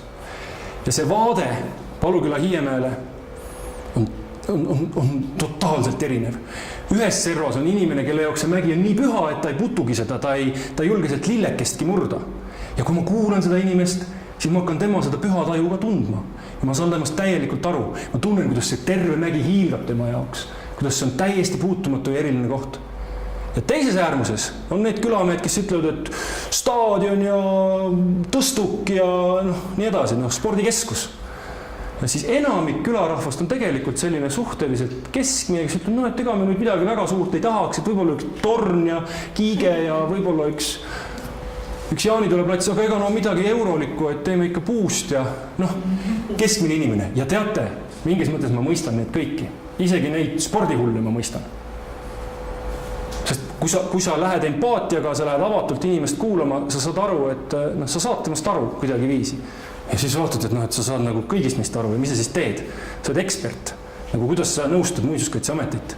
Loomulikult ma siis andsin kogu materjali edasi, pärimuse andsin edasi, piirid määrasin kohale ja andsin kogu selle kamma üle nendest vaadetest. Ja tegelikult üks ekspert ei saa teha sellist otsust mäe kaitsmise või tsoneerimise või piiritlemise või sellise asja juurde.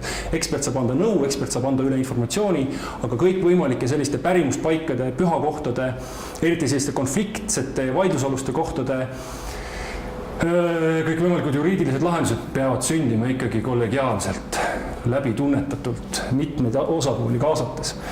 Nii, Pakamägi, selline koht, Paekivi Paljand, Munga Kobas, Paluküla Hiiemägi. Paluküla Hiiemäes on muuseas huvitav on see, et seni ei olnud üldse mälestise piirides pärimuse poolest väga rikkalikku tõnniauku. See on siis selline koht, kuhu on selle tõnni nimelisele olendile toodud ande. Nüüd loodetavasti ta saab siis piiritletud nii, et tõnniauk tõepoolest jääb alles. Ma hiljuti käisin, see on jumalik koht, see on hästi ilus koht, sügav selline org. Vägevad kuused on seal ja niisugune lepik ja hästi mõnus väike lõkkeplats ja täiesti selline väga eriline mõnus koht. Nii, ja veel laiemalt me võiksime nüüd siis ütelda seda, et ühelt poolt eks ju see maastikusuhe peegeldab meid kui uurijaid, meid kui üksikisikuid, aga mingis mõttes see meie maastikusuhe pärimuspaikadega peegeldab meile tegelikult kogu meie ühiskonna seisundit. Et me ju näeme tegelikult, mis meil toimub. Suur osa selliseid tähenduslikke, ka pühasid kohti on täiesti unustatud, suur osa on neid täiesti hävinud või hävimisohus, võiks öelda, et neid hävib igapäevaselt. Ma just tulin praegu Raplast ära, ma vaatasin, et see mets, kus on üks Hiiemägi, on võetud suht lagedaks. Ma ei tea, kas Hiiemägi on alles, kas Hiiemäe puud on alles hetkel. See Hiiemägi, kelle me leidsime nüüd, pärimuse alusel, mida me enne polnud lihtsalt nagu välijad ei olnud sinnani jõudnud.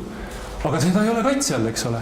Et mingis mõttes see näitab eks ju kogu meie ühiskonna sellisest üldist seisundit või olekut, et mis on meile tähtis, milliseid kohti me hoiame ja milliseid kohti me ei hoia. Ja see pilt on muidugi hästi kirju selles mõttes, et tõesti osa kohti on kaitstud, hästi kaitstud, osa on hävinud, nii et see võib-olla ongi suht adekvaatne peegel jälle ühiskonnale. Aga samas ma ei oleks nagu nii pessimistlik, et ma ütleksin, et kultuur on pidevalt elav, inimesed leiavad endale alati uusi kohti, millega suhestuda, mida oluliseks pidada, eks ju. Ja ma nüüd küsiksin sellise võib-olla natuke provotseeriva küsimuse, et kas Haabersti Hõberemmelgas oli looduslik pühapaik? Riigikogu looduslike pühapaikade toetusrühm küsis seda puukaitsjate palvel looduslike pühapaikade eksperdinõukogult Muinsuskaitseameti juures, mille liige ma olen. See on väga kriitiline hetk. ja väga, väga oluline hetk, sellepärast, et mis on meile tähtsam? Kas meile on tähtsam see, et me kaitseme neid pühakohti, mis on olnud vanasti tähtsad, suurelt jaolt unustatud, suurelt jaolt hävinud, mõnes mõttes mõningatel juhtud väga hästi säilinud, või me kaitseme neid kohti, mis on praegustele inimestele tähtsad. Kindlasti on seal ühisosa. Aga väga paljud kohad, mis on ainult tänastele inimestele tähtsad, ei ole pärimuslikult üldse tähistatud. Ja minu meelest see on nii oluline küsimus. Ja see on terve ühiskonna jaoks tohutult oluline küsimus. Kas me peame raiuma 10 korda rohkem neid metsi, kui meil oli veel mõningad aastad tagasi? 10 korda raiemahtusid tahetakse suurendada Eestis. Mu oma lapsepõlve mets, kus ma armastasin siiamaani jalutamas käia, raiuti maha. Ja mul oli selline tunne, et nüüd ma lähen Eestist ära. Et nüüd on mõõt täis. Eks ju? Et see näitab tegelikult, et Leelo alustas ka siin, eks ju, Valdur Mikita mõttega, et me oleme defineerime ennast väga sügavuti läbi maastiku. Et kui raiutakse ära mu lapsepõlve puud, siis mul tunne, et minu küljest raiutakse midagi ära. Minust on midagi kadunud. Ja teate, kõige paradoksaalsem, kummalisem selle juures on see, et ma vaatasin meie praegu kehtivat looduslike pühapaikade arengukava ja sealt on jäetud välja ajaline dimensioon, mille alusel me siin muudkui määratleme, et see on pühapaik ja see ei ole. Seal ei ole enam kirjas, et enne 20. sajandi algust kasutusele võetud kohad. Seal on lihtsalt kohad, mille kohta leidub arheoloogilisi, keelelisi, etnograafilisi, etc. andmeid. Pühaks pidamisest, palvetamisest, anditoomisest, ajalist määratust ei ole. Haabersti jõme rennelga kohta leidub antropoloogilisi või etnoloogilisi, kuidas iganes öelda, andmeid pühaks pidamisest. Need inimesed tundsid, et see on püha puu nende jaoks.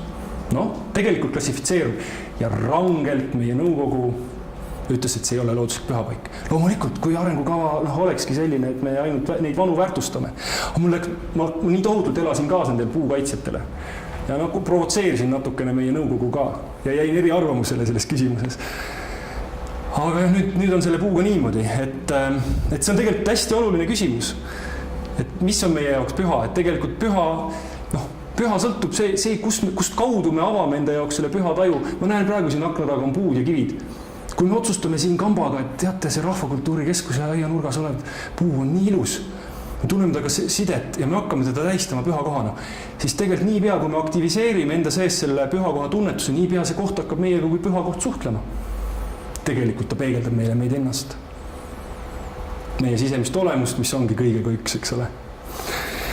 Vot nii, sellised mõtted, et see tervikpilt on tõesti hästi pluraalne, polüfooniline, mitmeplaaniline, mitmekihiline ja tõesti ma ütleksin, et need tasakaalustatud otsused nende paikade määratlemisel ja kaitsmisel, need saavad sündida ainult kõiki osapooli kaasates. Nüüd veel täiesti lõpetuseks, et nagu veel natukene markeerida seda tänase loengu fookust. Pealkiri oli, eks ole, et pärimusmaastik meis ja meie ümber, ehk siis see vaimne ja see füüsiline, et kuidas need suhestuvad oma vahel. Siin on nüüd üks koht, on trepikivi, see on selle Pakametsale, Pakamäele päris lähedal, samas tervikus, tohutult rikkalikult pärimust, hästi palju on varanduse jutte ja on ka vaimujutte ja on see varanduse tuli ja nii edasi, selline rikkalik koht. Miks ma seda kohta näitan? Selle paiga puhul on nii, et mulle räägiti, et koduloolane Mart Tapupere koos mõningate kolhoosnikega nende varanduse juttude ajel lasis selle kivi kohalt ära lükata ja selle aluse sügavalt tühjaks kaevata. Et kas leiab üles selle varanduse, millest rahvajutud räägivad? Okei, me võime ütelda, et varanduse jutud võivad olla suuresti ka inspireeritud muinasaegsetest peitleidudest, võib-olla ka hilisemaal keskajal või ka näiteks Liivisõja ajal või Põhjasõja ajal maasse pandud varadest, et need on kuskilt välja küntud vahel ja teatakse, et kuskil niimoodi on varandus. Okei, see võib tõesti nii olla, et seal on niisugune reaalne põhjus taga. Aga mulle tundub üha rohkem, et kõik need imelised, uhked varandused, olgu nad siis kas nagu rahapajana või on nad siis kohe lausa mingite suurte uhkete linnadena või kirikutena, lossidena, mis on maa sisse vajunud, peitu läinud ja mis teatud pühal ajal üles tõusevad, eks ju. või need varandused, mida siis teatud tingimustel võiks nagu kätte saada, unes juhatatakse ja nii edasi. Et tegelikult mulle paistab, et nad juhivad tähelepanu ennekõike vaimsetele rikkustele. Nendele imeilmadele, nendele imelistele vaimsetele materjalidele ja kogemustele, mis on selles kohas siis kultuuri mustris nagu aktiviseeritavad või kus inimene võib nagu näha ja kogeda neid imelisi varandusi seal maa sees. Kujutleda neid, saada nendega mingisugune sisemine ühendus, eks ju. Näha neid pilte, neid samu pilte, mille pärast mina armastan seda valdkonda. Neid nägemusi, mille pärast mina seda valdkonda armastan. Et neid ei oleks olnud vaja üles kaevata. Praegu on teda veel kord seal nühitud ja krabitud tee-ehitusega ja nii edasi. Et ma kutsuksin ennekõike meid kaevama selles meie vaimuvarasalves. Samas ma pean tunnistama, et ma olen hariduselt arheoloog. Ja oma magistri kaevamised ma tegin Heiki Valgu juhendamisel sellisel imelisel kohal, nagu seda on Räpina kihelkonnas Võuküla kindral ja haud. See on üks hästi intensiivne pärimuspaik. Seal on räägitud, et on elanud kunagi üks väga rikas mees, kelle varandus on kõik seal sügaval mäe sees peidus. Varanduse koht. Ja samas ringvalliga ümbritsetud selline kõrge jõe kalda peal selline paik. Ja meie Heikiga siis läksime sinna kaevama oma seltskonnaga augustis 2010. Ja see on siis selline laiem Kagu-Eesti linnuste projekt, et vaadata, kui vanad nad on, kuidas nad ehitatud on ja edasi, mida sealt leiab. Ja teate, me läksime sinna kohale ja esimesest õhtust alates hakkas seal mäel ja selle mäe ümbruses toimuma väga imelik asju. Ma ei räägi kõigest, seepärast, et meil ei ole aega ja võib-olla natuke kammerlikumas meeleolus teinekord kuskil lõkke ääres. Ja see oli väga intensiivne ja väga eriline, mis me seal kõik kollektiivselt kogesime. Seal läks see asi täiesti rituaalseks. See koht hakkas meid niimoodi kõnetama. Me unustasime ära veini, mida oli meil pakkide viisi kaasas, mis tavaliselt käib normaalsete arheoloogiliste kaevamiste juurde, laulame ja vein ununes. Me hakkasime mingit tseremooniat tegema täiesti spontaanselt. Mul ei ole nii tugevaid kogemusi olnud ühegi sellise mingisuguse paigaga, sellise arheoloogilise paigaga. Ja teate mis? Me kaevasime seal mingi 10 päeva ja me ei leidnud sealt mitte ühte potikillu kribalat. Me ei leidnud sealt mitte ühtegi esemekatket. Midagi, mis viitaks sellele, et seal oleks elatud. Midagi, mis viitaks sellele, et see oleks nagu mingi tavaline linnus. Me leidsime sealt lõkke aseme, me leidsime sealt postiaugu, me leidsime valli seest tukke, valli alt tukke, valli servast leidsime väikse kraavi. Teine kaevand oli veel, pilt oli sarnane. Me võtsime söeproove postiaugust, lõkkest, valli alt tukist. Ja teate mis? Dateeringud ulatuvad 1000 aastasse. 1000 aasta pikkuse perioodil on inimesed seal käinud. Midagi tegemas. Nüüd on kaitse all linnamäena, linnus, eks ju. Kusjuures see küsimus, et mis on meie pärimuses linnus või linn, on ka huvitav. Iida linn, eks ole. No jaa, saab kaitsta ennast seal, pugeda peitu sinna nendesse karstikobastesse. Samas, missugused imelised ilmingud, missugused jutud tuledest, nägemustest, asjadest. No, võib-olla nad on kuidagi olnud kultuuris ikkagi omavahel seotud, et need võimukeskused on samal ajal ka nagu vaimukeskused olnud, sest et markeerime vaid, et tegelikult muistsel ajal üldse arhailistes ühiskondades on selline füüsiline võim ja vägi tegelikult väga tugevalt ühenduses vaimse jõu ja keskuste ja kõige siukse asjaga. Et nagu hästi huvitav, ikka väga huvitav ja teate, mitte ühte potikildu ja 1000 aastat, võiks öelda siis, ma võin natuke eksida, aga circa, esimene aasta 1000 olid need dateeringud niimoodi. Midagi on tehtud, tuld on tehtud, postid on püsti pandud, ring on kaevatud, ratsionalist ütles, et natukene ainult kasutatud, et ei ole linnust suudetud üles ehitada, et midagi on juhtunud ja et ühesõnaga niimoodi natuke mingid. aga see, mismoodi see koht meiega kõneles, meie ikkagi oma artiklisse ka kirjutasime, et tõenäoliselt ikkagi muistne pühapaik. Milliseid selliseid ringvalle, selliseid vallsulendikke või kuidas neid kutsutakse, on tegelikult mitmeid, osa nagu tunduvad olema rohkem nagu linnused, aga osa on täiesti ilma igasuguste leidudeta ja miks mitte niimoodi interpreteerida, nagu mõni mõtleb, et äkki mõni muinasobservatoorium või midagi sellist, eks ju. Et see on, aga ma ei sügavuti seda valdkonda, neid ringvallide valdkonda ei tunne, nii et kui kedagi huvitab, siis ma arvan, et selleks on teised spetsialistid, aga see oli imeline kogemus, see liiv oli seal kuldne, pehme ja mõnus ja meil olid seal väga-väga ilusad päevad ja ööd. Nii, me oleme jõudnud oma loenguga nüüd sellise koha peale, kus ma olen kõnelenud teile selle lubatud 1 ja 30 ja natukene peale. Ma tegelikult olin ette valmistunud teile ka väikese, väga lühikese, väga kontsentreeritud ülevaate sellest, milliste teabeallikate alusel pärimuspaiku pärimusmaastikku uuritakse. Mis me siis nüüd teeme? Kas te tahate seda 8 minutit kuulata? Jah või ei? Või teil saab, kas teil on mingi niisugune väikene? Jaa. Me oleme kindlasti õigel ajal lõpetavad. Õigel ajal, ja. Mis kell on praegu? See on kell 3:00, aga teeks ikkagi ära 8 minutit. On jah? Selles mõttes, et vaadake, see on tähtis tegelikult. See oli ka lubatud. See oli nagu lubatud ka, on ju. Aga mulle tegelikult tohutult meeldivad kõrvalepõiked, ekskursid, selles mõttes, et see teeb ikkagi loengu elavaks, eks ole. Et nagu kui ma lihtsalt loeksin paberi pealt teile kõik maha, siis see poleks see. Et mulle meeldib teha ekskursse, seepärast ma sõidan natuke ajast välja, vabandan.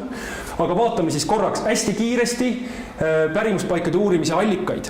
Hästi markeerivalt, sellest võiks anda mitu põhjalikku loengut. Nii, pärimuspaikade uurimine jaguneb siis arhiivitöö ehk eeltöö, eellokaliseerimine, lähteülesande koostamine, me teeme sellised põhjalikud kataloogid. Ühesõnaga, olemasoleva teabe koondamine ja süstematiseerimine, et mille alusel me väljale läheme. Me kasutame väga erinevaid andmekogusid, mis me läbi töötame. See läheb mingil hetkel väga spetsiifiliseks, neid kõike ei jõua tutvustada siin. Teine faas on välitööd. Intervjueerime külaelanikke, otsime kohti, kaardistame, pildistame, kirjeldame.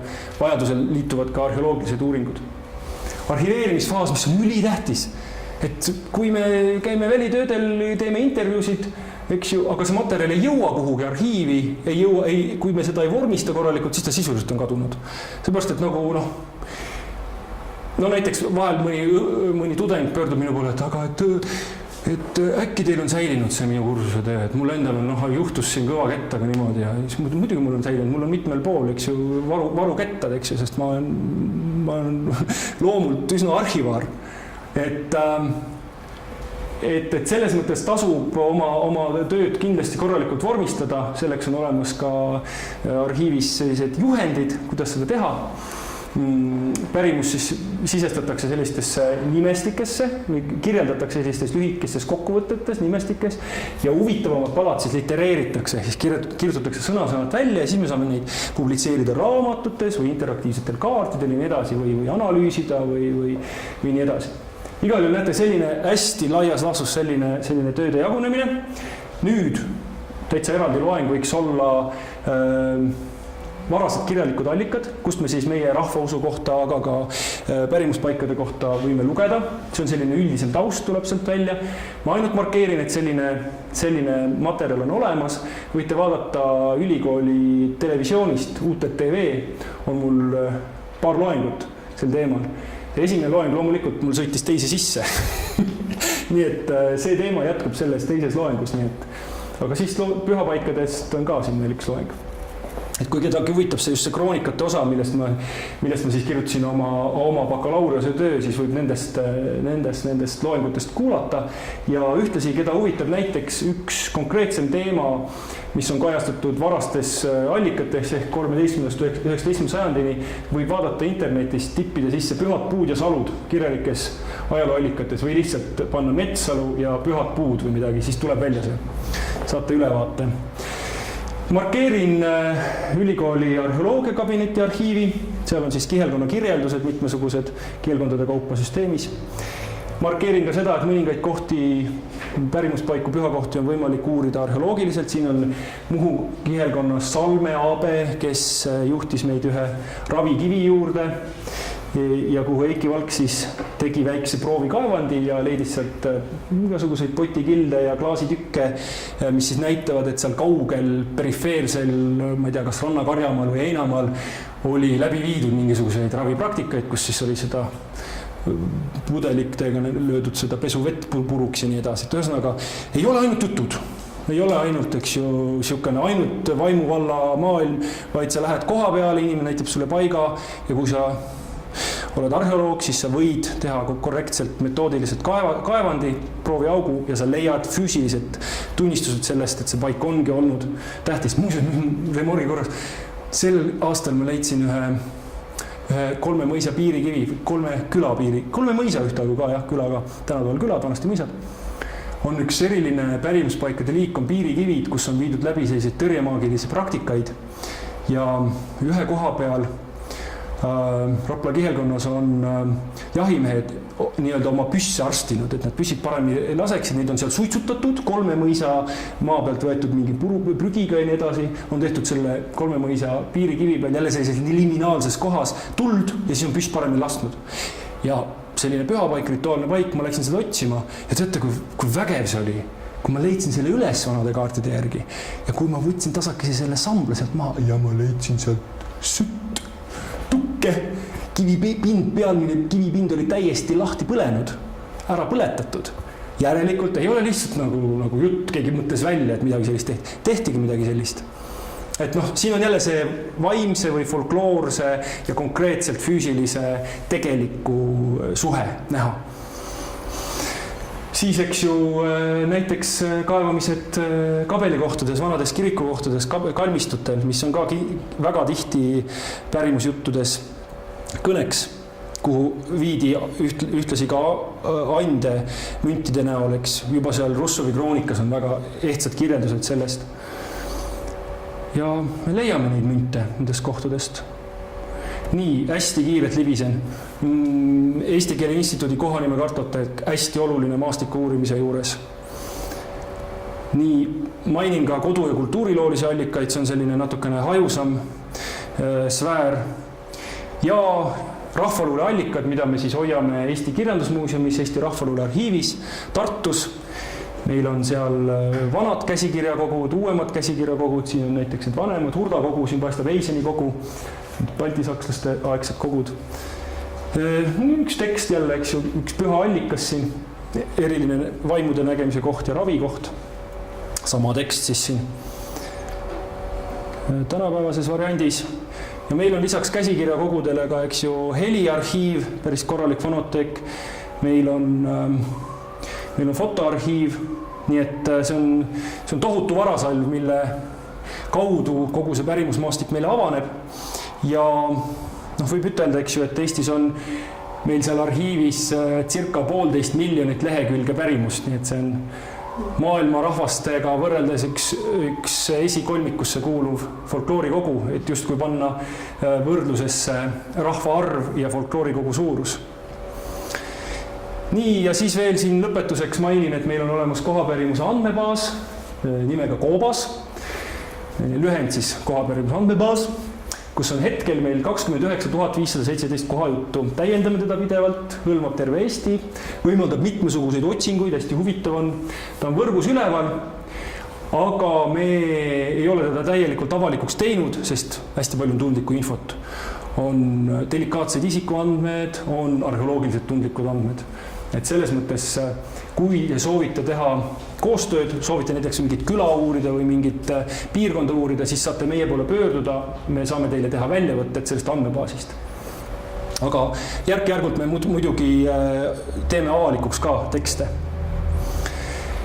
Üks vaade sellest andmebaasist. Hästi oluline uurimisallikas pärimuspaikade puhul on ka ajaloolised kaardid. See on täiesti jälle omaette loengut väärt teema. ajalooarhiivi digiteeritud kaardid, aga muidugi tasub käia ka koha peal, sest kõik kaardid ei ole digitud ja näiteks see Lauküla, mille uuringu ma tegin mõni aasta tagasi, Lauküla hiiekoha ma leidsingi kaardilt tänu sellele, et ma käisin ikkagi koha peal vaatamas. Et digikaartidega, eriti kui tahate süveneda, siis ma soovitan mitte piirduda, et ikkagi vaadata neid digiteerimata kaarte ka. Maa-ameti geoportaal, väga oluline, nüüd on meil seal ka kohapärimuse rakendus. Mainin ka majandiplaane arheoloogide märkmetega Muinsuskaitseametis, need on ka praegu digitud. Siin on nüüd üks näide, kuidas üks just selline 3 mõisa piiripunkt, hiljem ka 4 mõisa piiripunkt on tähistatud sellise koha nimega nagu Nõiamets, näite Nõiametsa on seal. See ongi Rootsi-aegne kaart, ajalooline kaart ajalooarhiivist. Vabandust, rahvusarhiivist. Asutuste nimed muutuvad ja asutusi reorganiseeritakse ja kolitakse. Nii, see sama koht, eks ju, siis hiljem 18. sajandil ikka Nõiametsana kirjas. Nüüd hästi oluline on see, et me oleme koostöös Maa-ametiga loonud kohapärimuse kaardirakenduse. Alguse sai see siis koostöös Keskkonnaametiga, kus me siis tegime Matsalu ja Viilsandi rahvuspargi mälumaastike projekti. See on nüüd selline interaktiivne kaart, kus siis klikkides siis teksti või video tähisele avaneb kohe inimene, kes seal külas sellest paigast rääkis, hakkab niimoodi elavalt sulle kõnelema. Need on valitud sellised paremad palad või siis tekstid või helinäited. Ja me arendame seda pidevalt ja nüüd on siis selline võimalus seda täiendada seda kaarti tegelikult üle Eesti, et kui kellelgi on huvi näiteks mingisuguses külas, mingis vallas, mingis piirkonnas teha mingi uurimisprojekt, et nagu teha arhiivitööd, välitööd ja siis pärast paremad palad panna kaardile, siis võib täitsa meie poole pöörduda. See kaart on muidu ka hästi hea kasutada niimoodi, et erinevaid kihte saab seal nagu kuvada pärimuspaikade uurimisel. Ja täiesti lõpetuseks nende uurimisallikate osas muidugi ülioluline välitööd, inimeste küsitlemine, intervjuud. Et siin on siis nüüd üks vana foto meil Karksi kihelkonnast, ühe väga hea jutustaja Ann Toompalu juurest. Tema helisalvestused on meil arhiivis olemas. Aga toon teile ka lihtsalt mõned meeleolukad pildid siin meie tänapäevastelt välitöödelt. Kui inimene teab ette, siis ta lausa katab laua, ta võib sulle pakkuda napsu. Ja see pere, neid ma olen vist, ma ei tea, kas 3 või 4 korda intervjueerinud, tohutult head jutuvestja. Nüüd on nad muidugi juba läinud. Et selles mõttes on ikkagi ülioluline, et ma ei tea, 2009 eks ju, oli meil taipamist teha see projekt ja salvestada ja teha ka videot nendega. Et see on nüüd ikkagi esimene kord, kui üldse nagu sellisel tehnilisel tasemel on neid inimesi jäädvustatud. Et ma olen väga tänulik endale ja oma kolleegidele, et me selle töö oleme ette võtnud. Siin on veel üks tore näide intervjuust maastikul. Koer on siin ka ilusti näha. See on Metsari Elmar, see on tohutu jutuvest ja ka mingi korduvalt küsitletud. Ja siia Marion Remmeli kõige uuemasse raamatusse Vennaste Vete vald, mis on siis ajaloolise Nabala valla raamat, on siia palju selle Elmari lugusid ka saanud kirja. Veel üks intervjuu situatsioon siin kaardi vaatamisest ja siin on vahel inimene saab ainult oma aiast näidata, et kaugemale ei jaksa tulla, et siin on siis Hilda Anderson, kes mul näitab siis üle oma koduaia, näitab, kus hiie koht oli. Aga vahel tulevad memmed ikka maastikule ka, see on selline džunglipilt, et siin on Eevi Mättas on meid viinud siis hiie kivi vaatama jõe äärde. Hästi meeleolukaid oleme siin. Eppu tehtud pilt veel. Epp on ka osalenud meie välitöödel. Ja arhiivitöödel ka suures mahus. Nii, ja siis veel markeerin siin meie Matsalu välitöid, üks võimas jutustaja Aino Vihterpal, teda on ka võimalik kuulata just selle kaardirakenduse kaudu. Hästi imelised, idüllilised intervjuusituatsioonid ja väga head jutustajad, et see lihtsalt on, see on tohutu rikkus, mis meil tegelikult on olemas siin Eestis, inimeste teadmised, mälestused, jutud, mida nad räägivad, et tasub sellele tähelepanu pöörata ja igaüks võiks kas või oma telefoniga neid salvestusi teha, eks ju. Et see kõik meil säiliks, et see on väärtuslik. Ja siia lõpetuseks veel, täitsa lõppu ma panin veel, muidu oli siin 2009 ja 10, mis ma panin ikka ühe selle aasta pildi ka. Et 2017, et kui meil see looduslike pühapaikade uuring oli, et siin me oleme siin ette Sibulate varjus niimoodi mõnusalt. Teeme siin intervjuud Raikkülas. ja nüüd ongi see loeng siis sealmaal, et ta on meil põhimõtteliselt lõppenud. Et nüüd on selline lugu, et siin on raamatuid, saate neid vaadata, aga enne veel, kui ma päris lõpetan, ma mainin teile, et ma korraldan selliseid kohapärimuse kursuseid, mis on sellised pikad, jaanuaris algavad, oktoobris lõppevad kursused, kus ma käsitlen kõiki neid teemasid süvitsi ja on võimalik osaleda üksikutel loengutel, on võimalik osaleda täispikkuses. Ja siin on näha ka pilt mu esimesest lennust, kus kõik on rõõmsasti sügisseminaril saanud tunnistused. Sellel aastal lõpetab teine lend ja järgmine aasta alustab 3. Ma ei ole veel kindel, kus ma oma järgmised kursused teen, võib-olla Tallinnas, aga võib-olla ikkagi Raplas. Sellepärast, et miks mitte Raplas, miks mitte teha kohapärimuse kursused just maal ja linnast on sinna ka mõnus minna, istud rongi peal ja oled kohal. Ja kui te tunnete huvi meie MTÜ suhtes, Eesti Kohapärimuse Keskuse suhtes, mis on siis loodud selleks, et seda valdkonda edendada ja arendada ka koostööd kohalike kogukondadega, siis võite vaadata meie kodulehte www.ekoke.ee. Ja siinkohal ma veel kord tänan Rahvakultuuri Keskust ja Leelot, et mind on kutsutud ja et mul on olnud võimalik teiega täna kõneleda ja et ma olen täiesti lahti ennast rääkinud. Mul oli alguses natuke niisugune pintsak on seljas ja palav on, aga mõnus on. Suur tänu teile!